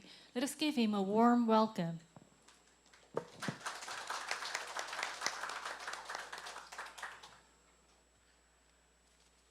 네, 안녕하십니까. 부산 가톨릭대학교에서 있는 이호선이라고 합니다. 이번 2022 부산 해양금융 컨벤션에서 친환경 해양산업 벤처 펀딩 사례 및 시사점이라는 제목으로 발표하게 되었습니다. 시작에 앞서서 이번 2022 부산 해양금융 컨벤션 준비하신 금융감독원과 부산광역시 그리고 관계자 여러분께 감사를 드립니다. 제 발표는 앞에 내용처럼 이렇게 좀 거대한 내용이 아니고요. 어떻게 보면 새로 시작하고 있는 벤처들의 그런 내용들이기 때문에 조금 부담 없이 가볍게 들으실 수 있을 거라 생각이 듭니다. 그럼 시작하도록 하겠습니다. 발표 제목에서는 그 펀딩 사례로 되어 있긴 한데요. 이제 벤처 펀딩에 대한 기본적인 내용들 이런 것들에 대해서 조금 간단하게 말씀을 드리고 그 다음에 언론에 이제 알려졌던 벤처 펀딩 사례들 관련해 가지고 그런 내용들이 실제로 지금 적용이 되고 있다라고 하는 걸 좀 보여드리려고 합니다. 목차는 일단 있는데 목차는 그냥 넘어가도록 하고요. 좀 시간이 더 지체되지 않도록 좀 빨리 진행을 하겠습니다.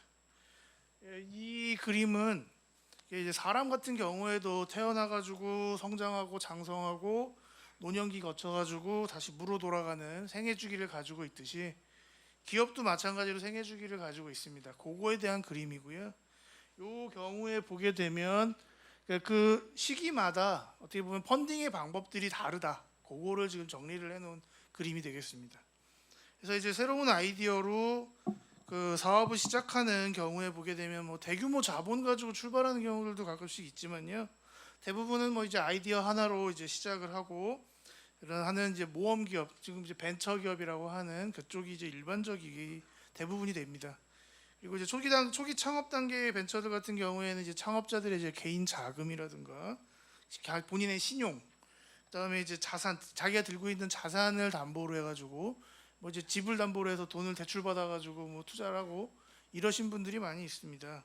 그래서 이제 그거 외에도 이제 그 엔젤 투자자라고 불리는 개인 투자자들이 투자가 이 초기 창업 단계의 벤처들한테 이제 자금을 공급하는 또 다른 주요한 수단이 되고 있고요.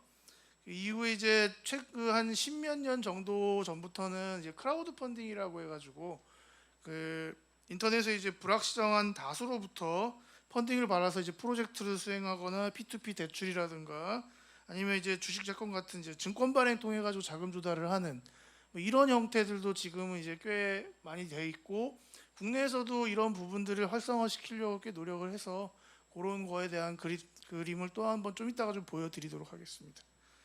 예, 그리고 이후에 이제 벤처 간당의 성장을 하게 되면 정책금융들을 이제 어떻게 보면 하나의 단계로 이제 들어오게 되고요. 그 다음에 이제 벤처 캐피탈이라고 불리는 전문 투자자들, 투자하는 회사들이나 이런 쪽이 이제 참여들을 하게 됩니다. 이제 벤처 캐피탈 투자 같은 경우에는 한 번에 끝나는 게 아니라 여러 단계를 거치는 경우들이 많이 있습니다. 그래서 이후에 한번 보여드릴 것 중에 하나가 이제 투자 라운드라고 불리는 이런 단계들을 거치는 걸 잠깐 보여드릴 거고요. 그래서 이제 초창기에는 이제 시드머니 형태로 해서 쭉 소액이 들어가는 경우들도 많이 있고 그 이후에 이제 성장을 거쳐가면서 시리즈 A, B, C 이렇게 넘어가고 이 벤처 기업들 같은 경우에는 이제 평가되는 가치가 급속하게 늘어나게 됩니다. 그리고 이제 그거에 따라서 마찬가지로 같은 비율을 투자를 하더라도 투자 금액 자체는 이제 꽤 증가를 하는 그런 단계들을 많이 거치고 있습니다. 이후에 이제 벤처 캐피탈 같은 경우에는 증권 시장에서 상장을 하는 IPO라든가 아니면 다른 기업으로 매각하는 M&A 이런 걸 통해 가지고 자금을 회수하게 됩니다. 그리고 이 벤처 기업 같은 경우에는 이 정도 단계가 되면 벤처라는 얘기 그 이름표는 이제 띄고 이제 어느 정도 그냥 보통 일반 뭐 중견 기업 뭐 이런 형태로 이런 정도로 이해를 받는 그런 경우들이 많이 있습니다. 예, 이제 지나서 이제 보게 되면 이제 성숙 단계를 지나서 뭐 이제 쇠퇴2로 넘어가는 경우들도 이제 나오게 되고요. 요 경우는 이제 여러분들이 많이 경험 보고 많이 느꼈던 기업 구조조정 같은 이제 전혀 다른 상황이 발생을 하게 됩니다. 특히 이제 조선업 같은 경우에 지금 최근 한 10년 이상 이런 쇠퇴 단계 이런 단계를 지금 계속 경험을 하고 있는 그래서 구조조정의 터널을 계속 지나오고 있는 상황이다라는 거는 여러분들께서 뭐 잘 알고 계시리라 믿습니다. 그렇다면 이제 요거 넘어가서 초기 벤처에 투자를 하는 어떤 사람들이 투자를 하는가에 대한 이야기를 좀 보여드리면 맨 위쪽에 보시면 개인들도 투자를 하고요. 조직이나 기업들이 투자를 하게 됩니다. 보게 되면 이제 개인 엔젤 투자자라고 하는 이 투자자들 엔젤 투자자도 등록을 하거든요. 그래서 그런 쪽도 있고요. 뭐 전문 개인 투자자 뭐 이런 쪽도 있고 이제 투자형 크라우드 펀딩 참여하시는 경우들 이런 분들이 이제 그 개인 투자자로서 이 초기 벤처에 참여를 하시게 되고요. 다음에 이제 벤처 캐피탈 그리고 벤처 캐피탈 같은 경우도 사이즈 작은 소형도 있고 중형 이렇게 되는 큰 사이즈가 큰 데들도 있고요. 그다음에 이제 일반 금융권이나 공공기관, 일반 법인들도 벤처에 투자를 많이 하고 있습니다. 그리고 우지 규제 체계에서는 아까 말씀드렸듯이 엔젤 투자자, 전문 개인 투자자 모두 등록을 하도록 되어 있습니다. 그리고 여기 옆에 쪽에 보시면 관할 기관이 관련된 정부 부처들 이렇게 있다고 보시면 되겠습니다. 보시면 아마 그 중소벤처기업부도 있고요, 금융위원회가 관할을 하는 쪽도 있고 되게 여러 군데에서 관련을 맺고 있다라고 보시면 될 것 같습니다. 다음에 이제 요거는 이제 그림이니까요. 보시면 실제 이제 엔젤 투자자 지원 센터라고 하는 곳이 있습니다. 그 홈페이지인데요. 이쪽에 보시면 뭐 엔젤 클럽, 그다음에 교육하는 쪽도 있고요. 뭐 이런 것들이 그 지금 실제로 이런 것들이 많이 동작을 하고 있고요. 엔젤 투자자로 등록되신 분들이 한 몇백 명 정도, 한 1000명 정도 되는 것 같더라고요. 이제 그런 쪽도 있고 엔젤 클럽들도 꽤 많이 지금 현재 있습니다. 예, 이런 분들이 이제 아주 초창기에 투자를 집행을 하시는 분들이고요. 그 다음에 아까 말씀드렸던 크라우드 펀딩 같은 경우에는 이제 정부에서 이제 증권형 같은 경우에는 규제가 좀 필요하다고 판단을 하셔서 크라우드 넷이라고 하는 지금 그 예탁결제원이죠. 예탁결제원이 요 사이트를 관리를 합니다. 그리고 요거를 진행을 하는 그 크라우드 펀딩 사이트들이나 기업들 이런 기업들을 해서 정보를 이쪽에서 취합을 해가지고 제공을 하고 있습니다.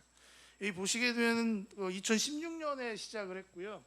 요 밑에 보시면 774개 기업이 16년 이후에 실제로 펀딩에 참여를 해서 성공을 하였고 자금은 대략 한 1,725억 원 정도 모집이 되는 이런 결과들을 지금 가져오고 있었습니다. 예, 그리고 이 중에도 실제로 이제 그 펀딩 성공했던 기업들 중에 그 IPO까지 가는 그런 그 성공 사례들도 나와 있는 거로 알고 있습니다. 그다음에 여기는 이제 벤처 캐피탈 협회고요. 여기에는 지금 우리나라에서는 이제 중소기업 창업투자회사, 창투사라고 옛날에 불렸던 회사하고 신기술 상업금융회사라고 하는 종류의 회사들이 여기에 지금 등록이 되어 가입이 되어 있고요. 회원사는 178개 정도 됩니다. 그다음에 이제 금감원에서는 이제 신기술금융회사라는 거로 등록을 했는데 93개가 있고요. 중소기업 창업투자회사 같은 경우에는 제가 알기로는 중소벤처기업부에서 그거를 관리를 하는데 그 2021년 말에 197개가 지금 등록이 되어 있는 거로 알고 있습니다. 그다음에 이제 벤처 관련해 가지고는 정부가 되게 중요한 역할을 지금 하고 있습니다.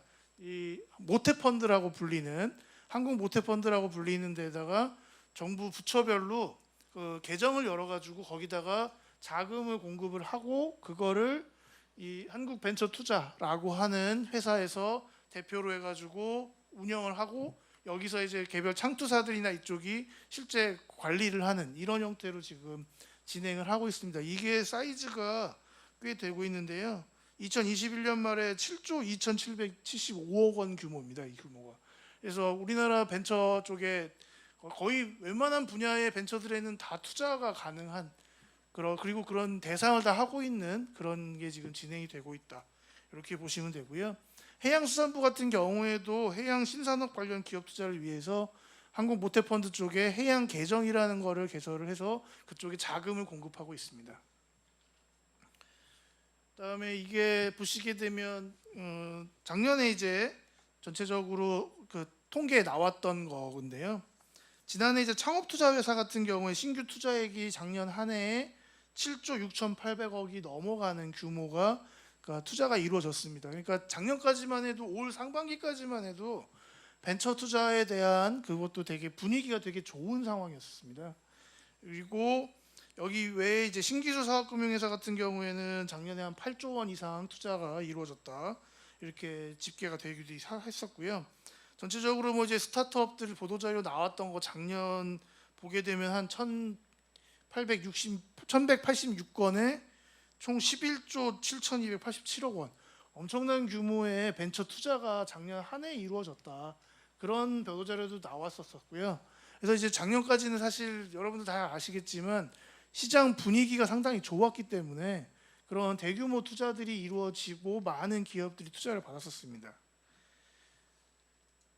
요거는 이제 좀 다음 페이지라서 요거 잠깐 가지고 좀 더 말씀을 드리면 이제 사실 증시가 화랑이 됐던 분위기도 있었고요. 그래서 이제 벤처 투자가 폭등한 것도 있었고 올 상반기까지만 해도 누적 7조 원 이상 투자가 계속 이루어졌었는데 올 하반기 지금 한 9월, 10월 들어오면서 급격하게 지금 자본시장이 냉각되고 있는 상황입니다. 특히 이제 뭐 금리 인상이 급격하게 이루어지고 경기 침체도 우려되고 뭐 이런 여러 가지 상황이 겹치면서 뭐 자본시장 자체도 지금 상당히 혼란스러운 상황이 이루어지고 있고요.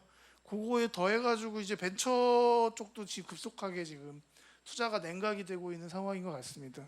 그래서 일부 벤처기업 같은 경우에는 투자 유치가 어려워지면서 폐업을 실제로 하는 경우도 발생을 하고 있고요. 서비스 중단 또는 인원 감원 뭐 이런 지금 그런 것들도 계속 지금 급격하게 갑자기 분위기가 상당히 많이 바뀌어서 그런 뉴스들이 지금 나오고 있습니다. 근데 이제 어떻게 보면 벤처업주 전체가 본인들에 대한 새로운 이제 검증 시기가 돌아온 게 아닌가라는 생각도 좀 듭니다. 근데 이제 우량한 사업 모델과 아이디어를 가진 벤처기업에 대한 투자는 관계없이 일단 계속 진행이 돼야 되지 않느냐라는 게 개인적인 생각이고요. 그다음에 이제 넘어가서 말씀드릴 거는 이게 이제 벤처가 펀딩 스테이지를 갖는다라는 말씀을 아까 드렸었습니다. 실제 이제 벤처기업 그 초기 같은 경우에는 소액의 시드머니 투자가 이제 주를 이루게 되고요. 그 이후에는 이제 시리즈 A, B, C 이런 형태로 투자가 이루어집니다. 그러면서 이제 기업 가치는 상승을 하고 거기에 따라서 이제 투자 금액도 마찬가지로 급격하게 증가를 하게 됩니다. 그래서 이제 시리즈 D 넘어가게 되면은 뭐 기업 가치가 이제 수천억 원 정도로 평가를 받고요. 자금을 유치하는 경우도 나오게 됩니다. 그래서 이제 한동안 벤처 기업들 잘 나갈 때 보면 유니콘 기업이라고 하는 유니콘 벤처라고 하는 게 우리 가치로는 한 1조 원 이상 가치로 평가를 받는 기업들을 얘기를 하거든요. 그래서 실제 이게 뉴스에 기사에 나왔던 표입니다. 그래서 보게 되면 이제 시드 시절에는 이제 수천만 원에서 수억 원 정도 펀딩을 받는 게 맨 밑에 쪽에 내려가서 시리즈 D나 프리IP 쪽 YP까지 가게 되면 기업 가치는 이제 수천억 원대, 조 단위까지 평가를 받는 경우들도 있고요. 그래서 이제 수백억에서 천억 원 이상 이렇게 평가를 받는 경우들이 많이 있었습니다. 근데 아마 이게 그 당분간은 이런 좋은 시기는 오지 않을 것 같다라는 불길한 예감이 좀 들기도 합니다. 요거는 이제 마켓컬리, 여러분들 잘 아시는 마켓컬리가 실제로 투자를 받았던 기록입니다. 그래서 보게 되면 얘네들 같은 경우에는 시리즈 F까지 받았고 작년에 마지막에 이제 지금 이제 IPO 준비 단계에 들어가 있는 상태고요. 이제 상장 예비 심사를 지금 받았던 거로 기억을 합니다.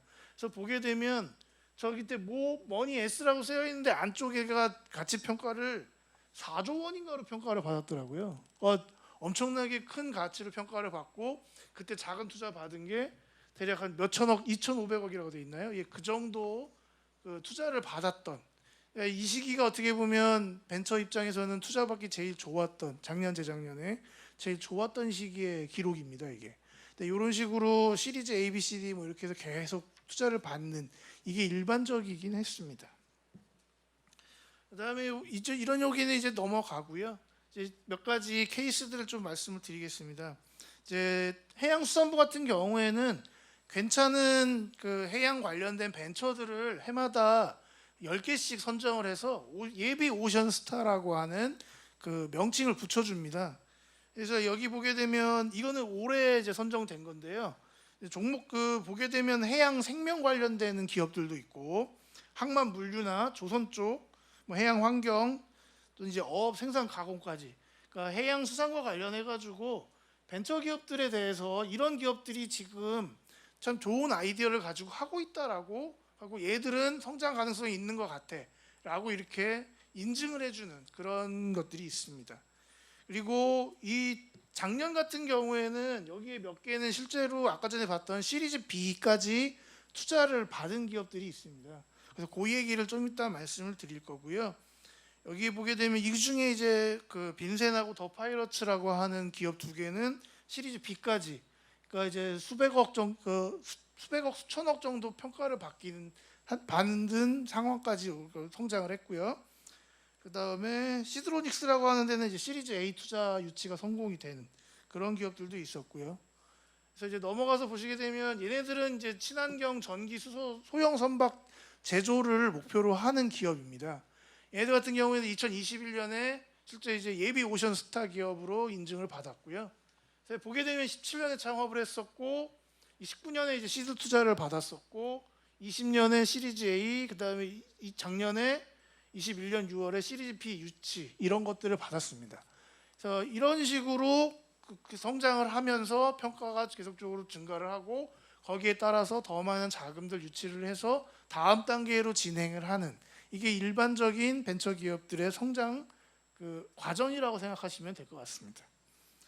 네, 이 과정에서도 보게 되면 기존에 그 관련이 있거나 또는 기존에 이제 먼저 투자를 했던 초기 투자에 참여했던 기업 그 캐피탈들이 그 다음 단계에서도 캐피탈을 벤처 캐피탈이 또 다시 그 투자에 참여를 하는 그러니까 이런 연속성 같은 것들이 존재를 하더라고요. 그런 부분들 하나를 좀 이제 기억을 좀 하시면 좋을 것 같고요. 이거 같은 경우 이제 아까 전에 앞서 있었던 발표에서 보셨듯이 지금 전기, 수소, 그다음에 이제 소형 선박, 그러니까 다른 지금 여러 가지 연료들 중에 이런 쪽에 관련해서 소형 선박 부분은 적용이 가능하다라는 거를 주는 사례라고 생각이 듭니다. 근데 이제 실제 이제 이게 어디까지 성장을 할 건지에 대해서는 이제는 좀 더 검증의 기간이 좀 필요하지 않을까 싶긴 합니다. 그다음에 인진이라고 하는 회사입니다. 여기는 연안 그 보통 화력 발전소가 엄청 크거나 대규모로 이루어지는 데 반해서 얘네들은 그 해안가 멀지 않은 데다가 그 파도에 맞춰서 저런 형태의 글을 해가지고 파력 발전을 하는 그걸 하겠다라고 나온 기업이고요. 얘네들 같은 경우에는 16년에 이제 크라우드 펀딩으로 초반에 자금을 유치를 했었고, 그 다음에 이제 시리즈 A, 작년 같은 경우 이제 시리즈 B 유치까지 해서 지금 보시면 대략 한 90억 원 정도, 시리즈 B로 90억 원 정도 유치를 한 그런 기업입니다. 예, 이런 기업들도 있고요. 그 다음에 얘네 이 스타스테크라고 하는 데는 전에 유퀴즈라고 하는 그 예능 프로에 나왔던 대표가 거기 나왔던 기업입니다. 그래서 이 여기 옆에 잠깐 보시듯이 불가사리에서 이제 그 추출을 해가지고 그걸 가지고 제설제를 만드는 그런 기업입니다. 여기 이 회사는 보니까 이제 그 도전 K 스타트업이라고 하는 정부에서 했던 그 컨테스트 같은 데서 최우수상을 받았던 기업이고요. 그래서 18년에는 시드 투자, 19년에 시리즈 A, 작년 같은 경우에는 시리즈 B 유치를 했던 해서 이런 식으로 꾸준히 지금 성장을 하고 있는 기업입니다. 그래서 제설제 같은 경우에는 결국엔 겨울이 되면 필요로 하니까 이런 것 같은 경우에는 사실은 정부 조달이나 이런 쪽에서 좀 뭔가 좀 해주 약간 그런 뭐라고 해야 되나요? 그 조금 우선순위를 둔다거나 이런 정도로 하면 이 기업이 더 성장할 수 있는 기회를 만들지 있지 않을까라는 생각도 들더라고요. 그리고 네스파라고 하는 데인데요. 여기는 사실은 이제 해양 쓰레기 중에 가장 대표적으로 지금 문제가 되는 것 중에 하나가 폐어망이 사실은 큰 문제거리 중에 하나라고 이야기가 나옵니다. 근데 그 폐어망에서 그걸 수거를 해가지고 거기서 이제 고순도 나일론 원재료를 그거를 만들어내는 기업입니다. 그러니까 이 기업 같은 경우는 2020년에 이제 시드 투자를 받았었고요. 그 이후에 보시게 되면 이제 2020년 올해 7월에 이제 시리즈 A 투자까지 받았었고, 근데 이 회사는 부산에 있고 공장도 지금 부산에 있는 기업이고요. 이 같은 경우에는 이제 부산 창조경제혁신센터가 그 큰 도움을 계속 주고 그쪽에서 인큐베이팅을 계속 한 기업으로 알고 있습니다. 그러니까 이런 것들이 되게 중요한 역할이 되는 것 같습니다. 그러니까 이제 지역에 지금 지역별로 창조경제혁신센터들이 다 있는데, 그러니까 지역에 있는 벤처들에 대해서 되게 지원을 많이 하시려고 하는 것 같더라고요. 그러니까 그쪽과 연계하고 지방자치단체하고도 연계가 돼서 이런 회사들이 더 커질 수 있도록 도와주는 것들도 되게 필요하겠다는 생각이 듭니다. 얘네 같은 경우에는 이제 SK 에코플랜트하고 협업을 하고 있고요. 이쪽에 원재료를 가지고선 효성 TNC라고 하는 원사 제조 업체, 그러니까 효성 쪽에 그 큰 기업이더라고요. 이 기업의 그 밑에 보시면 리사이클 나일론의 원재료를 이 회사가 공급을 하는 걸로 지금 그런 식으로 삼각관계를 맺고 그 부산시가 또 거기에 도움을 주고 이런 식으로 삼각관계를 맺어가지고 지금 진행을 하는 걸로 알고 있습니다. 그러니까 이런 형태의 사례들이 더 많이 나와야 되지 않겠나라는 생각은 듭니다. 그다음에 이쪽은 지금까지는 어떻게 보면 약간 친환경이라든가 이런 쪽하고 관계가 있는데요. 그거는 아니고요. 근데 이제 사람들이 접하기 쉬운 해양 관련된 그 앱을 제공을 하는 쪽입니다. 얘들 같은 경우 이제 수산물 시장 정보 플랫폼이라고 인어교주 해적단이라는 앱이 있더라고요.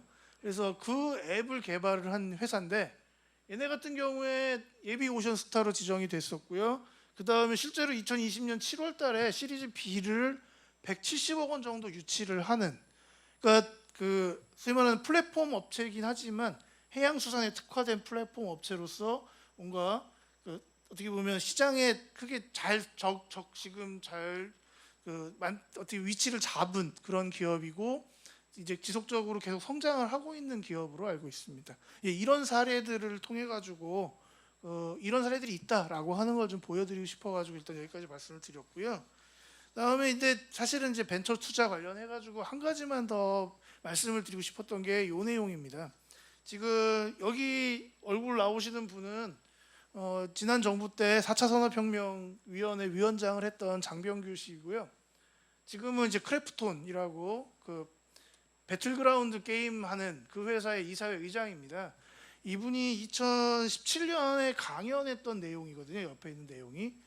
그래서 이분이 사실 본인도 이제 뭐 네오위즈라든가 첫눈 뭐 이런 회사들 창업을 했었고 성공적으로 엑시트했던 경험도 있고, 그 다음에 그 지금 이제 본 엔젤스라고 하는 그 벤처 엑셀러레이터도 만들어가지고 그것도 이제 진행을 하고 있는 분입니다.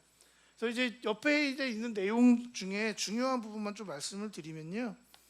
이게 이분이 이 강연에서 얘기했던 게 핵심적인 내용이 뭐냐면 100개 이상의 스타트업에다 투자를 했던 엔젤 투자자들의 최종적인 결과를 정리한 보고서를 보니까 100개 이상 투자를 했는데 실제 투자 성공은 14% 정도밖에 안 나오더라.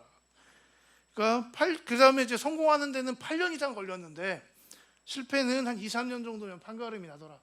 이런 이야기를 하고 있습니다. 그러면 중위값은 실패인 거죠. 벤처 투자의 중간 정도 위치는 뭐냐면 실패입니다. 이 얘기는 뭐냐면 벤처 투자해가지고 니네 왜 이렇게 실패가 많아? 라고 지적하는 거는 맞지 않다라는 얘기입니다.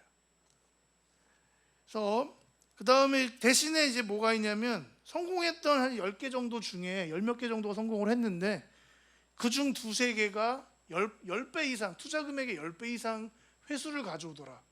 그러니까 성공한 몇 개가 실패한 모든 거를 다 커버하고도 남더라라는 얘기를 하고 있습니다.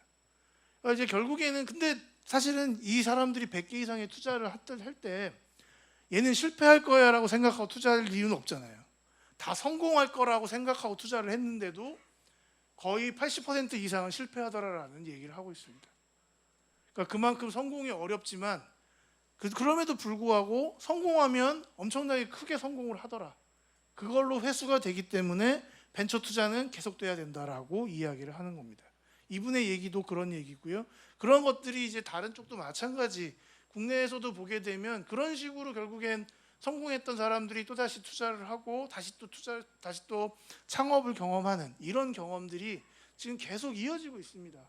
그래서 이런 분위기가 계속 지금 갑자기 상황이 자본시장이 되게 안 좋아지긴 했지만 그런 분위기는 꾸준히 유지가 돼야지 않겠나, 돼야 되겠다 이런 생각이 좀 들었습니다. 그래서 이제 최종적으로 이제 몇 가지 정리해서 말씀을 드리면 벤처 투자는 주로 이제 지분 투자를 하게 됩니다. 근데 지분 투자라고 하는 것 자체가 기본적으로 하이리스크 하이리턴을 가정을 하고 들어가는 거거든요. 그러니까 위험이 크기 때문에 경우에 따라서 아주 큰 성공, 아주 높은 수익을 얻을 수 있는 투자가 된다. 근데 실패할 가능성도 그만큼 높다라고 하는 거를 기본적으로 인식을 해야 된다라고 하는 거는 여러분 많은 분들이 알고 계시고 특히 금융 쪽에 계시는 분들은 다 아실 텐데 일반적으로는 잘 모르더라고요. 그런 부분들을. 그리고 소수의 성공적인 사례가 다수의 투자 실패를 만회할 만큼 수익을 제공한다. 그래서 벤처 투자 과정에서 적절한 판단에 의해서 투자 결정이 이루어졌쯤 해도 투자 결정할 때 충분히 판단을 해가지고 심사숙고해서 판단해서 투자를 들어갔지만 손실이 발생한 경우는 사실은 그건 어쩔 수 없는 거거든요. 어떻게 보면. 그러니까 이제 대신에 다른 성공적인 투자에 의해서 그게 충분히 복구가 될 거다라고 하는 그 믿음을 가질 필요가 있다.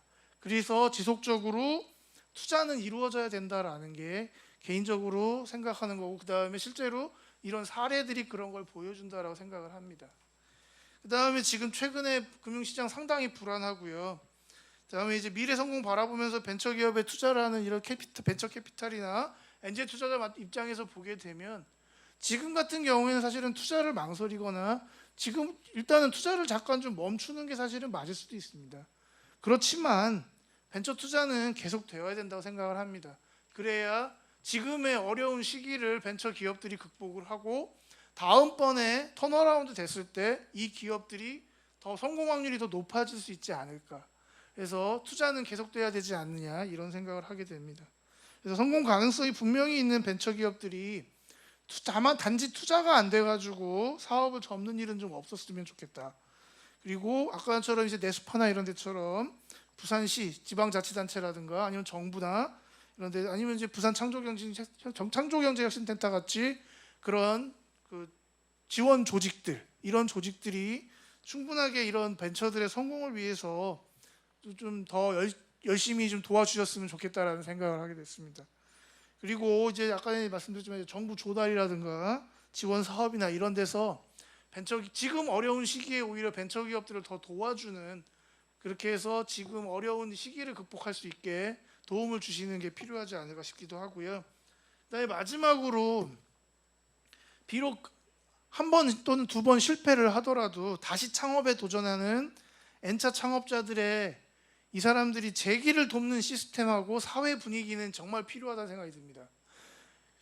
지금처럼 상황이 안 좋아서 어쩔 수 없이 실패하는 경우 분명히 다시 도전하고 싶어 할 거거든요. 이런 사람들에게는 꼭 다시 기회가 주어지는 그런 사회로 만들었으면 좋겠다는 생각이 듭니다. 특히 창업 같은 경우에는 실패를 통해서 배우고 성장하는 창업자들이 분명히 사회적 자산이 되기 때문에 이런 사람이 실패하면 더 이상 이제 안 하겠다고 하면 성공 확률은 0으로 떨어질 겁니다. 그렇지만 한 번 더 도전할 수 있게 도와준다면 성공 확률은 분명히 0보다는 클 거기 때문에, 그래서 어느 순간에 성공을 한다면 우리 사회에 더 큰 도움이 될 거라고 믿습니다. 예, 지금까지 경청해 주셔서 감사합니다.